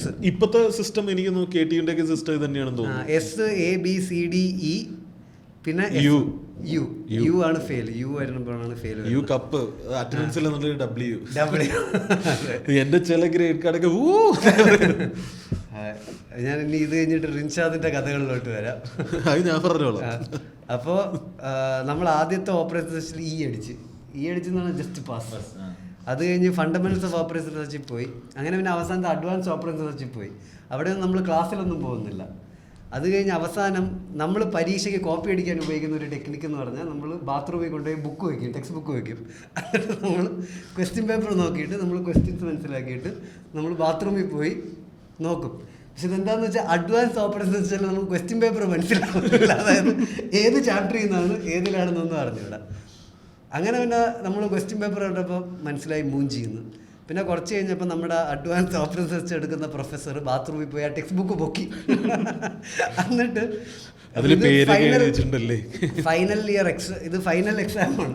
പുള്ളി ഈ ടെക്സ്റ്റ് ബുക്ക് പൊക്കിക്കൊണ്ടുവന്നിട്ട് ഇത് ആരുടെ ടെക്സ്റ്റ് ബുക്ക് ആണെന്നൊക്കെ ചോദിച്ചു. അതിലെന്താന്ന് വെച്ചാൽ സാധാരണ ടെക്സ്റ്റ് ബുക്ക് ഈ ഒരു ലാമിനേറ്റഡ് സാധനത്തിലാണല്ലോ വരുന്നത്. നമ്മൾ ആ ലാമിനേഷൻ കയറി കളഞ്ഞിട്ടാണല്ലോ. ഇതിൽ നമ്മൾ ആ ലാമിനേഷൻ പോലും മാറ്റിയിട്ടില്ല. ഒരു ഫ്രഷ് ടെക്സ്റ്റ് ബുക്ക് ആയിരുന്നു ആ ടെക്സ്റ്റ് ബുക്ക്. പേരെഴുതി വെച്ചിട്ടുണ്ടായിരുന്നു. ആളുടെ പേരെഴുതി എടാ ലാമിനേഷൻ മാറ്റി എന്നിട്ട് കൈ പൊക്കിയ ആരും കൈ പൊക്കിയില്ല. ഇല്ല കൈ പൊക്കിയില്ല, അങ്ങനെ പൊക്കിയില്ല. പക്ഷെ ലാമിനേഷൻ പോലും മാറ്റാത്തൊരു ടെക്സ്റ്റ് ബുക്കാണ്. കാരണം തുറന്നിട്ടില്ലാത്ത കാരണം എന്താണെന്ന് വെച്ചാൽ നമുക്ക് ക്വസ്റ്റ്യൻ പേപ്പർ മനസ്സിലാവണില്ല. ക്വസ്റ്റ്യൻ പേപ്പർ നോക്കിയിട്ട് ആ ഒരു പോയിന്റ് ആയപ്പോൾ നമുക്ക് മനസ്സിലായി ഓപ്പറേഷൻ വെച്ച്. അതുപോലെ IIT-കളില് വേറെ നിങ്ങൾ ചിലപ്പോൾ ഫേസ് ചെയ്യുന്നത് ഓപ്പൺ ബുക്ക് എക്സാമിനേഷൻ. അയ്യോ കോൺഫിഡൻസ് ആലോചിക്കണേ. ഓപ്പൺ ബുക്ക് എക്സാം ബയോടെക്നോളജിയിൽ ഉണ്ടായിരുന്നു. നമുക്ക് ക്വസ്റ്റ്യൻ പേപ്പർ ഒക്കെ വീട്ടിൽ തന്നുകൊടുത്ത എക്സാം ഒക്കെ ഉണ്ട്. ആ കോൺഫിഡൻസ് ആലോചിക്കണം പ്രൊഫസറിന്റെ. നീ നോക്കിയാലും കിട്ടില്ല എന്നുള്ളൊരു സാധനം ഉണ്ടല്ലോ. അതായത് അതൊന്ന് വായിച്ചെടുത്ത് പിന്നെ നമ്മൾ അപ്ലൈ ചെയ്തുള്ള പരിപാടികൾ അത് നേരത്തെ വായിച്ചിട്ടുണ്ടെങ്കിൽ അത്രയും നല്ലത്. അവർക്ക് പെട്ടെന്ന് ചെയ്യാൻ പറ്റും. അങ്ങനത്തെ പരീക്ഷ അതാണ്. ഒരു തേർഡ് ഇയർ ഫോർത്ത് ഇയർ ഒക്കെ ആകുമ്പോൾ കോഴ്സ് ഭയങ്കര കോംപ്ലിക്കേറ്റഡ് ആണ്. അതായത് നമുക്ക് ഈ ബേസിക്സ് അറിഞ്ഞുകൂടല്ലോ. നിങ്ങൾക്ക് സെമസ്റ്റർ വൈസ് ആണോ? ശരിക്കും അത് ഇത്തിരി നന്നായിട്ട് പ്ലാൻ ചെയ്ത് എല്ലാ ക്ലാസ്സുകളിലും പോകുന്ന ആൾക്കാരാണെന്നുണ്ടെങ്കിൽ പാസ്സായി പോകും. അത് അത്രയ്ക്ക് കട്ടി സാധനം ഒന്നല്ല ശരിക്കും പറഞ്ഞു കഴിഞ്ഞാൽ. നമ്മൾ ആദ്യത്തെ വർഷമൊക്കെ നമ്മളാണെങ്കിൽ കുറെയൊക്കെ പഠിക്കുന്ന ഒരാളുടെ അടുത്ത് പോയിട്ട് ചോദിച്ചിട്ട് എന്തൊക്കെയാണെന്നൊക്കെ പഠിക്കുന്ന കുട്ടികളെ മഗ്ഗൂസ് എന്ന് പറഞ്ഞിട്ട് കളിയാക്കുക. അത് കഴിഞ്ഞിട്ട് എന്നിട്ട് ഫോട്ടോസ്റ്റാറ്റ് തലേന്ന് പോയിട്ട് എന്നിട്ട് ഫോട്ടോസ്റ്റാറ്റ് എടുക്കുക. ഞങ്ങളുടെ വിഘ്നേഷ് അംബേദ്കർ ഉണ്ടായിരുന്നു. അവൻ സൂപ്പർ ആയിരുന്നു. അവനെ എല്ലാവരും കളിയാക്കുകയും ചെയ്യുന്ന അവനാണെങ്കിൽ നല്ല മനുഷ്യൻ. അവൻ ബുക്ക് ചിലവന്മാരുടെ നോട്ട്സ് ഒക്കെ വായിക്കാനൊക്കെ എന്ത് രസമാണെന്ന് അറിയാം. സൂപ്പർ താനായിരുന്നു. അതുപോലെ ഞാൻ ജൂനിയേഴ്സിന്റെ കൂടെ ക്ലാസ്സിലിരുന്നപ്പോൾ ഒരു സായി സഞ്ജിത്ത് ഗണ്ഡി ഉണ്ടായിരുന്നു. അവൻ സൂപ്പറായിരുന്നു. അവനും തരും ബുക്ക് തരും. നല്ല പയ്യൻ. അവനൊക്കെ നല്ല നിലയിലെത്തി. സന്തോഷമുണ്ട്. അപ്പോൾ നമ്മൾ പോയി ആദ്യമൊക്കെ നമ്മൾ പിന്നെ പരീക്ഷയുടെ മുമ്പേ പോയിട്ട് എന്തൊക്കെയാണ് നാളെ വരുന്നത് അപ്പോൾ അതൊക്കെ ഇങ്ങനെ പറഞ്ഞൊക്കെ തരും. അങ്ങനെയൊക്കെ എന്തെങ്കിലുമൊക്കെ പഠിച്ചിട്ടൊക്കെ പോകും. അവസാനമൊക്കെ പിന്നെ നമുക്കൊന്നും മനസ്സിലാവണില്ല. അങ്ങനത്തെ ഒരു അവസ്ഥയിലായിപ്പോയി. ചില പരീക്ഷയ്ക്ക് ഗിവ് അപ്പ് അടിക്കുമ്പോൾ പോട്ട് ചിത്രയ്ക്ക് വരയ്ക്കാന്നൊക്കെ പറഞ്ഞ് വെറുതെ അലമ്പ് പോകും. അത്രയ്ക്കൊന്നും വെറുതെ അലമ്പേണ്ട കാര്യം ഉണ്ടായിരുന്നില്ല സത്യം പറഞ്ഞു. പക്ഷെ എന്റെ കാട്ടി കൂടുതൽ അലമ്പിയ റിൻഷാദാണ് കേട്ടോ. അത് അക്കാഡമിക്കലി റിൻഷാദ് എല്ലാ സെമിസ്റ്ററിന്റെ തുടക്കത്തിലും ഇത്ര ശുഭാപ്തി നമ്മുടെ മോട്ടിവേഷൻ സെമിസ്റ്റർ തുടങ്ങുമ്പോൾ 100. പക്ഷെ ഒരാഴ്ച മതി. അത് ആദില എന്താ അതിലേക്ക് കുഴപ്പം? ദീപക് ജി പൊളിറ്റിക്കൽ കറക്റ്റ്നെസിന്റെ മറയിലിരുന്നുകൊണ്ട് ഞാൻ ആ സ്റ്റോറി പറയൂല. നിനക്ക് പറയണമെങ്കിൽ പറയാം. എന്ത് നിന്റെ സ്റ്റോറി? ഇത് ഒരിക്കലും ഒരു എന്താ പറയാ IIT കയറാൻ ഉദ്ദേശിക്കുന്ന കുട്ടികൾക്ക് ഇതൊന്നും ഒരു മോട്ടിവേഷനോ ഇൻസ്പിറേഷനോ അല്ല. എന്നാലും നിന്റെ സ്റ്റോറി പറ. ചേതൻ ഭഗത്ത് എഴുതി ഒരു ബുക്ക് അങ്ങോട്ട് എഴുതും 6 point someone വായിക്കുക. അല്ലെങ്കിൽ നമ്മളുടെ ഈ കഥ കേട്ട് അവർക്ക് മോട്ടിവേറ്റ് ആവാൻ വേണ്ടിയില്ല, അവർക്ക് ഫണ്ടിന് വേണ്ടി അവര് വിചാരിക്കും ഈ IIT-ൽ തീരെ ഫണ്ടില്ലാന്ന്. അതിപ്പോ ഈ പറഞ്ഞതിലേക്ക് എന്താ ഉള്ളത്? അല്ല, അവിടെ അത്യാവശ്യം വേൾഡ് ക്ലാസ് ഫെസിലിറ്റീസ് പരിപാടികളൊക്കെ ഉണ്ട്. ഓക്കെ, നിങ്ങള് എന്ത് ആലോചിച്ചോ, ഒരു ഫീൽഡിൽ ഏറ്റവും ബെസ്റ്റ് ആലോചിച്ചോ ഒക്കെ ഉണ്ട് അതിനകത്തുണ്ട്. നമ്മളാണെങ്കിൽ ലാബിലൊക്കെ ഭയങ്കര മറ്റേ 6 കോടി 8 കോടിയുടെ ഒക്കെ മെഷീനൊക്കെ ആണ്. ഓ എടാ 3D പ്രിന്റിങ് അന്നൊക്കെ നിങ്ങളവിടെ അന്ന് 3D പ്രിന്റിംഗ് അത് അതിന്റെ ലാബ് സെറ്റപ്പ് ചെയ്ത് നമ്മുടെ കൂട്ടുകാരനാണ്.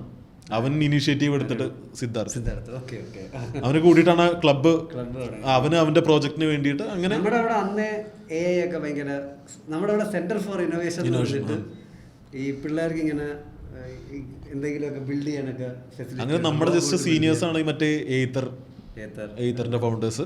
അങ്ങനെ ഇൻക്യുബേറ്റ് ചെയ്തേക്കുന്ന IT മദ്രാസ് വന്നേക്കുന്ന ഹൈപ്പവേജ്, വേറെ ഏതൊക്കെയുള്ള നിങ്ങളുടെ സീനിയേഴ്സോ നിങ്ങളുടെ ബാച്ച്മേറ്റ്സോ തുടങ്ങിയിട്ടുള്ള വലിയ പ്രസ്ഥാനങ്ങൾ നമ്മുടെ KP-യുടെ കേക്ക് സോൺ ഉണ്ട്. ഒരുത്തൻ ആമസോണിന് എക്സിറ്റ് ആയിട്ടുണ്ടല്ലോ നമ്മുടെ ബാച്ചിലെ ഒരുത്തൻ. അവനാണെങ്കിൽ മറ്റേ ഗ്രോസറി ഷോപ്സിൽ ക്വിക്ക് ചെക്കൗട്ട് ഒരു സാധനം ഉണ്ടാക്കി ആമസോണിൽ എക്സിറ്റ് ചെയ്ത്. ആക്ച്വലി വലിയ എക്സിറ്റ്. പിന്നെ കുറെ പേര് ഗൂഗിൾ ഫേസ്ബുക്കിലൊക്കെ ഭയങ്കര കുറെ നല്ല പ്രോഡക്ട്സ് ഒക്കെ ചെയ്യുന്ന. വളരെ ഇമ്പോർട്ടന്റ് ആയിട്ടുള്ള ചോദ്യം ചോദിക്കട്ടെ, നിങ്ങൾ ഹോസ്റ്റൽ മിക്സഡ് ആയിരുന്നോ? അല്ല മിക്സഡ് അല്ലായിരുന്നു. പക്ഷെ ആഴ്ചയിലോ മാസത്തിലോ ഇടയ്ക്ക് വെച്ച് പെമ്പിള്ളേർക്ക് പക്ഷെ വിസിറ്റേഴ്സ് ആയിട്ട് വരാം.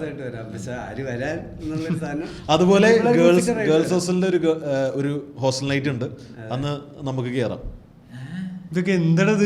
ഇതൊക്കെ അങ്ങനെ നോക്കുമ്പോ IIMs മിക്സഡ് ഹോസ്റ്റൽസ് അല്ലേ. പിന്നെ ഞാനൊരു കാര്യം പറയാം, അതായത് ഇത് മൊത്തം കാടാണല്ലോ.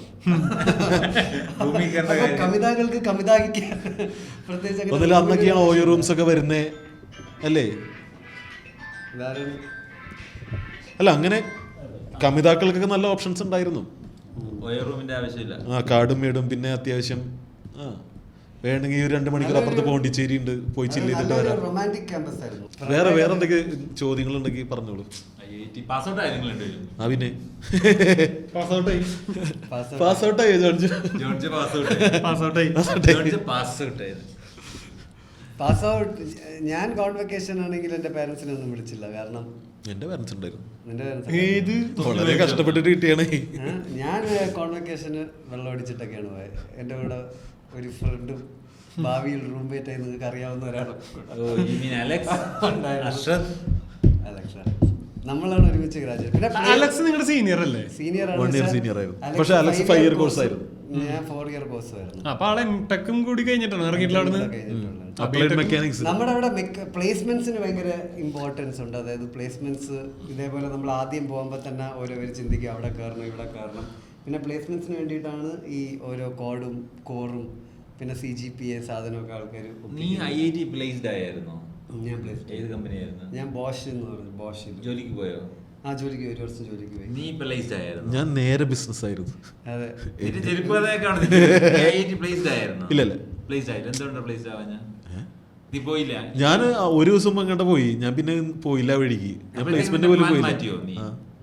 ഞാൻ പിന്നെ നേരെ എൻ്റെ ടീഷർട്ട് കമ്പനി തുടങ്ങി. ഒരു അൽമാമേറ്ററൊക്കെ ആയിരുന്നു നമ്മുടെ മൈൻഡില്. ഞാൻ പ്ലേസ്ഡ് ആയത് എൻ്റെ വർഷം പ്ലേസ്മെന്റ് ഭയങ്കര മോശമായിരുന്നു. കാരണം ഇലക്ഷൻ്റെ മുമ്പത്തെ വർഷമായിരുന്നു 2013. ആ വർഷം പ്ലേസ്മെന്റ് ഭയങ്കര മോശമായിരുന്നു. പക്ഷെ നമുക്ക് മാർക്കറ്റ് അടിക്കാൻ അറിയാമല്ലോ, അതിന്റെ പേരിൽ ഒരു പ്ലേസ്മെന്റ് കയറി. എവിടെയായിരുന്നു? റിലയൻസില്.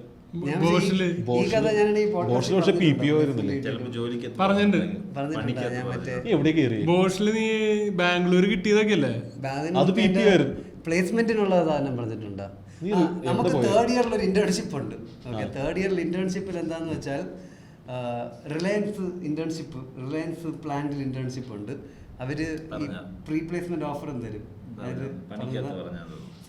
അവിടുത്തെ കട്ട് ഓഫ് എന്ന് പറയുന്നത് ഇത്രേന്റെ മുകളിലുള്ളവർ എടുക്കില്ല, താഴേക്കുള്ള കട്ട് ഓഫ്. നമുക്ക് പാട്ട് പാടിയാലോ? ഒരു പാട്ടോടുകൂടി നമുക്ക് അവസാനം. തിരമാലകൾ നമ്മള് അവിടെ ഇപ്പോഴും നമ്മുടെ ഏറ്റവും ഫ്രണ്ട് സർക്കിൾ ഇപ്പോഴും സ്ട്രോങ് ആണ്. എല്ലാവരുടെ കല്യാണത്തിന് പോകാറുണ്ട്. IIT എന്ന് വെച്ചാൽ അവരുടെ കൂട്ടായ്മയാണ്. അവർക്ക് എവിടെ ചെന്നാലും ആളുണ്ടാവും. പിന്നെ അവിടെ ടാസ്മാക് ഉണ്ട്. ടാസ്മാക് 2 ടാസ്മാക്. ഈ പറഞ്ഞ ഗേറ്റിന്റെ ഒക്കെ ഓരോ അടുത്തടുത്ത് ടാസ്മാക് ഉണ്ട്. ഇവിടുത്തെ നിങ്ങൾ കണ്ണൂടി തുടങ്ങുന്ന ഏത് പ്രായത്തിലാ? 12. ഞാൻ ഫസ്റ്റ് ഇയർ. അല്ല, ഒരു കുഴപ്പമില്ലാണ്ട് കൂടി ഫസ്റ്റ് ഇയർ അത് സ്റ്റേറ്റിലും IIT-ലും ഒരുപോലെയാണ് അല്ല പക്ഷെ ഇപ്പോ തേർഡ് ഇയർ ഒക്കെ ആയപ്പോ അന്നൊക്കെ ലീഗൽ ഏജ് എത്രയായിരുന്നു? അന്നൊക്കെ ലീഗൽ ഏജ് എത്രയാ? ലീഗൽ ഏജ് 18 അല്ല അല്ലടാ അല്ല, വേണ്ടല്ല. ഇപ്പൊ എത്ര 23 ആണ്? 21 ആണോ? 21 ഭയങ്കര മോശം സാധനം. 23 അല്ലേ? മറ്റേ പ്രായപൂർത്തി ഏജിനേക്കാൾ മുകളിലാ. ഞങ്ങൾ തുടങ്ങിയ കല്യാണം സമയത്ത് കഴിക്കാൻ നല്ല വേണ്ടി സാധനം അടിച്ചു തുടങ്ങിയായിരുന്നേ. പിന്നെ കാശിന് നല്ല പഞ്ഞായി. പിന്നെ 200 രൂപയ്ക്ക് ലിറ്റർ കിട്ടുന്ന സാധനമൊക്കെ അടിച്ചായിരുന്നു. മദീറ എന്നൊക്കെ പറഞ്ഞിട്ട് സാധനം. ഞങ്ങള് പിന്നെ ചെല്ലുമ്പോ അവിടെ മതിയിടാ, അപ്പൊ അത് ആ കഥയും പറഞ്ഞ അതും പറഞ്ഞതല്ലേ. ഇനി എന്നിട്ടും തേങ്ങളും കൂടെ പറയാനല്ലേ ജീവിതത്തില്. എന്നാ പിന്നെ നമുക്ക് ഓരോ പാട്ടങ്ങട് പാടിയാലോ? പ്ലാൻ ചെയ്തു പ്ലാൻ ചെയ്ത് ഞങ്ങൾ റൈൻഡപ്പ് ചെയ്യാണ്. നിങ്ങൾ ലൈവ് പോഡ്കാസ്റ്റ് ഷോസിനെ പറ്റി ഞങ്ങൾ മുമ്പ് കഴിഞ്ഞ എപ്പിസോഡിൽ പറഞ്ഞു. നമ്മൾ ഒക്ടോബർ 25, 26 ആയിരിക്കും ഇത് പ്ലാൻ ചെയ്യുന്നത്. 99th and 100th എപ്പിസോഡിന് വേണ്ടിയുള്ള ഷൂട്ട് നടക്കുന്നത്. ട്രിവാൻഡ്രവും കൊച്ചിനുമായിട്ട് 2 ഷോസ് നമ്മൾ പ്ലാൻ ചെയ്യുന്നുണ്ടാവും. നമ്മൾ ബുക്ക് മൈ ഷോയിൽ അത് അനൗൺസ് ചെയ്യും. നിങ്ങൾ പ്രിപ്പയർഡ് ആയിരിക്കുക. നിങ്ങളുടെ പോഡ്കാസ്റ്റിലേക്ക് നമ്മുടെ കഴിഞ്ഞു, അതുകൊണ്ട് ഇപ്പൊ നിങ്ങളുടെ കഥയാണ്. സോ നമ്മുടെ ആ ഒരു ഫസ്റ്റ് സീസൺ എൻഡിങ് ആയിരിക്കും ആ സമയത്ത്. ഈ പോഡ്കാസ്റ്റിന്റെ ഭാവി നിങ്ങളുടെ കയ്യിലാണ്. കാരണം നിങ്ങൾ ഇനി കഥകൾ തന്നു ആ എപ്പിസോഡ്സ് നമുക്ക് കളറാക്കണം. സോ നമ്മൾ ഒരു 30 സീറ്റ്സ് ആയിരിക്കും രണ്ടിടത്തും ചെയ്യാൻ സാധ്യത. 30 പേർക്കായിരിക്കും മാക്സിമം. സോ നിങ്ങൾ നേരത്തെ പ്ലാൻ ചെയ്യുക. നമ്മൾ ബുക്ക് മൈ ഷോയിൽ വന്ന് ടിക്കറ്റ് എടുക്കുക. അതനുസരിച്ച് നമുക്കൊരു മീറ്റപ്പ് പോലെ തന്നെ നമ്മുടെ ഫോളോസ് എന്തായാലും വിറ്റോക്സ് കാണാൻ താല്പര്യമുള്ളവർ തന്നെ ആയിരിക്കണമല്ലോ വരുന്നത്. സോ പക്ഷേ ഇത് ഇത്തിരി പ്രൊഡക്ഷൻ ഹെവിയാണ്. അപ്പോൾ ticket price will be around 500. 499 വെക്കല്ലേ 499 ഓൺലി. ഞാൻ 30 സീറ്റ് വേണോ? 15, 10, 15. അതായത് 30 സീറ്റർ അക്കോമഡേറ്റ് ചെയ്യാൻ നോക്കാം. നമ്മൾ വരുന്ന അനുസരിച്ച് സീറ്റിന്റെ എണ്ണം ലിമിറ്റ് ചെയ്യും. അതായത് അത്ര വലിയ ഹോൾസ് ആയിരിക്കുന്നില്ല. നമ്മുടെ 30 സീറ്റിൽ ഇരിക്കാൻ പറ്റുന്ന ചെറിയ ഹോൾസ് ആയിരിക്കും നമ്മൾ പ്ലാൻ.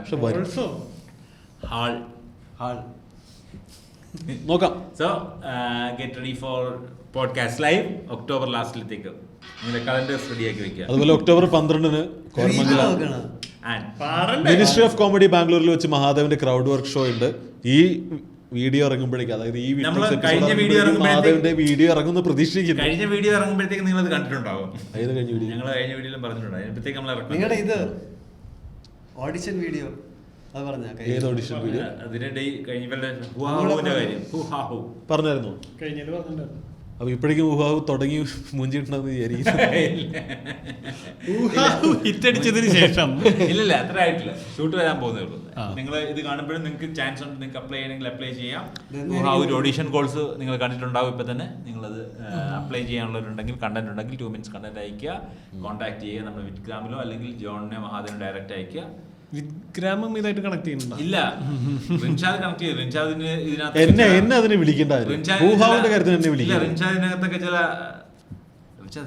ഇതൊക്കെ ആകെ പ്രശ്നമാണ്. നീ അതൊക്കെ കട്ട് ചെയ്ത് കളഞ്ഞ. ഒരു 10 രൂപ തന്ന ആൾക്കാർ നമുക്ക് കയറ്റി വിടാല്ലേ? ഇത് കട്ട് ചെയ്തത് 10,000. അപ്പോ ഇന്നത്തെ എപ്പിസോഡ് കഴിഞ്ഞിരിക്കുകയാണ് ഗൈസ്. രാത്രി ശുഭരാത്രി മസ്താനി യു ആർ എവിക്റ്റഡ്. അതെവിടെ കിട്ടി നിങ്ങക്ക്? കാമാക്ഷി ഓ പ്രിയേ ഓ പ്രിയേ ഓ പ്രിയേ ഓ പ്രിയേ ഓ പ്രിയേ ഓ പ്രിയേ. കലാരചന സംവിധാനം സന്തോഷ് പണ്ഡിറ്റ്. കഴിവാട്ടോ. പാട്ട് സംവിധാനം മൊത്തം ഒരു സിനിമ ഒറ്റയ്ക്ക് ചെയ്യാന്നൊക്കെ പറഞ്ഞ. അതോടെ വേറെ പാട്ടുണ്ടോ? രാത്രി ശുഭരാത്രി. അതിൽ ഫീൽ കൊടുക്കണം. ഇനി എന്നും ശിവരാത്രി ജന്മം പുനർജന്മം എന്നും കാമാക്ഷി. കാമാക്ഷിക്ക് ഫീൽ കൊടുക്കണം. എനിക്കൊന്നും അറിയാൻ പാടില്ല. വല്ല ഉന്നം മറന്ന് തെന്നിപ്പറന്ന പൊന്നിക്കിനാക്കളെല്ലാം പിന്നിച്ചെടുത്ത് കരളിനകത്ത് പൊന്നിട്ടതല്ലേ. ഇതേതത്? വെറുതെ കൈക്കുടങ്ങുന്നത് മനസ്സേ തീരങ്ങൾക്കു ദൂരെ തേന്മാകുമ്പതാണാ കറുത്ത പെണ്ണെ നിന്നെ കാണാനിട്ടൊരു നാളുണ്ടേ. പൊളിറ്റിക്കലി കറക്റ്റ് അല്ല, അതുകൊണ്ട് പറയാൻ പാടില്ലെന്നാ ദീപക് പറയുന്നത്. പിന്നെ ഇത് കെ പെണ്ണെ പാടണം പറ്റുമോ? കെ പെണ്ണെ പാടാം. ന്യൂട്രൽ പെണ്ണ് എന്ന് പാടണം. ന്യൂട്രൽ പെണ്ണെ നിന്നെ കാണാൻ പാടിയ പോരെ? നീ മറന്നോ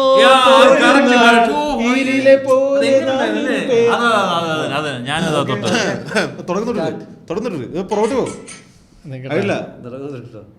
1 നിക്ക്. 2 3 ഒരു മിനിറ്റ് ആദ്യം ഇപ്പൊ ടൂലുകട കേട്ടോ. ആ. ഈ പാട്ടിന് വേണ്ടി കാത്തിരിക്കുന്ന പ്രേക്ഷകർക്ക് ഇത് പോയി ഇതാ വെക്കട്ടെ? ആ നീ മറന്നോ പോയൊരു നാൾ ലീല പോലെ നാം ഇരുപേർ ഒത്തുപള്ളിയിൽ ഒത്തുചേർന്നു ഏറിയ നാള് പോയതല്ലേ. നീ മറന്നോ പോയൊരു നാൾ ലീല പോലെ നാം ഇരുപേർ ഒത്തുപള്ളിയിൽ ഒത്തുചേർന്നു ഏറിയ നാള് പോയതല്ലേ. അന്ന് നീ കടിച്ചു പാതി തന്നു കുഞ്ഞു കിനാവിൻ കണ്ണിമാങ്ങ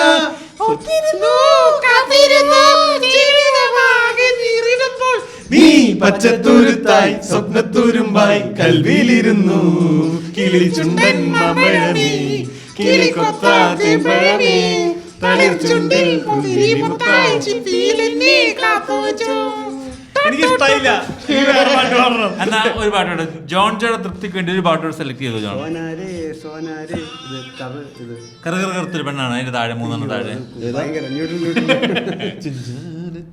അതാകുമ്പോ കറക്റ്റ് പൊളിറ്റിക്കലി കറക്റ്റ് ആവും. ആ ആ കറുത്തൊരു പെണ്ണാണ് ആ പാട്ട് പാടുന്നത്. ഏതാ ആ കറുത്തൊരു പെണ്ണാണ്. അതല്ലേ? ഇത് ജോൺ ജോസ് സ്ഥിരം അല്ല അതല്ല മറ്റേത് സഭ കൂടുമ്പോ പാടുന്ന പാട്ടാണ്. കറുത്തൊരു പെണ്ണാണ്. അതെ. ആ അത് വേണം. ഇതോടുകൂടി പരിപാടി നിർത്തുന്നതായിരിക്കും. ഇത് നമ്മൾ തുടങ്ങട്ടെ? ആ. ഓക്കെ ഓക്കെ ഇങ്ങനത്തെ പാട്ട് സ്പോട്ടിഫൈയിൽ പോലും കിട്ടില്ല. മാവിലെ കൂടാണ്. ആ. തുടങ്ങി. ചക്കരമാവിലെ കൂടാണ് കൂട്ടിനുള്ളിലെ കുയിലാണ് കുയിലമ്മേ കിക്കിളി കൂട്ടാനാരാണ് ഓ താളം കൊട്ടാൻ തത്തേ ഒരു താരാട്ടാൻ താമര കൊമ്പത്തെ മുത്തോലമേതു ഞാലാൻ കണ്ണാടി കണ്ണിൽ കിന്നാരം മിന്നാത്ത പൊന്നിൻ മിന്നാരം കണ്ണുമൂക്കും കാടാണ് കറുത്തവാവാണ് കറുത്തൊരു പെണ്ണാണ്. കണ്ണാണ് കരളാണ് കാട്ടുപൂവിൻ കന്നിത്തേനാണ് ഓ പാട്ടുമൂളും മൈന പെണ്ണാണ്. കൊള്ളില്ല. ഇനി എനിക്കാണ് പ്രേസർ തന്നെ പറയുന്നത് നിങ്ങൾ ബ്രേക്ക് അതന്നെ വെറുപ്പിക്കാനോ ആൾക്കാര് നിർത്താം ഇത് ഇത് വേറെ കാര്യം. നമ്മുടെ കരോക്കെ ആരും കേട്ടിട്ടില്ല. അതെന്താ? നമ്മുടെ സൗണ്ട് കാരണം. ആ ഇത് വെച്ചിട്ടില്ല. അത് വേണ്ട. എന്നാ അടുത്തത് കരയൊക്കെ വെച്ചൊരു ഈ പാട്ട് സ്വരമാതിരി- പാടാം. ജോൺ ജോയ്ക്ക് സത്യം പറഞ്ഞു ജോണിക്ക് 2 പാട്ടും തൃപ്തിയായിട്ടില്ല. അല്ല, ജോൺ ജോണിക്ക് ജോയ്ക്ക് പിടിക്കാൻ പറ്റിയില്ല. ആരാധകരുടെ ആവശ്യപ്രകാരം അയച്ചു തരണേ. ജോൺ ജോ ഒരു 3ാമതൊരു പാട്ടോട് സെലക്ട് ചെയ്യുകയാണ്. എന്നിട്ട് ഹരിഹർ നഗറിലെ ഹരിഹർ നഗറിലെ പാട്ട്. എഴുത്തുകാരനെ എനിക്ക് വായിക്കാൻ പറ്റില്ല. 15 പിറന്നാളിൻ തിളക്കം പിന്നെ പതിവായി ചെറുപ്പം. ഇത് ഏകാന്തചന്ദ്രികയാണ്. ആ ഐക്കി അതെ ഏകാന്തചന്ദ്രിക. നീ അയക്കണ്ട, അവന്റെ നെറ്റ് പോയി. ഇതിന്റെ ഫോൺ എന്താ?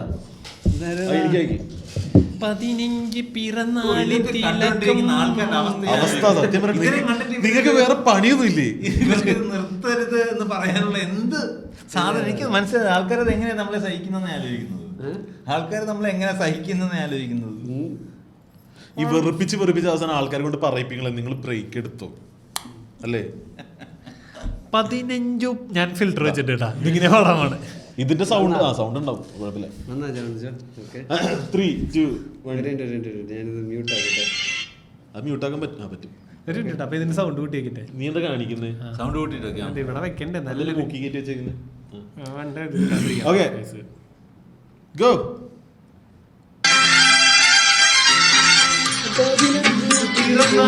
തിളക്കം ചെറുതാകും ചെറുപ്പം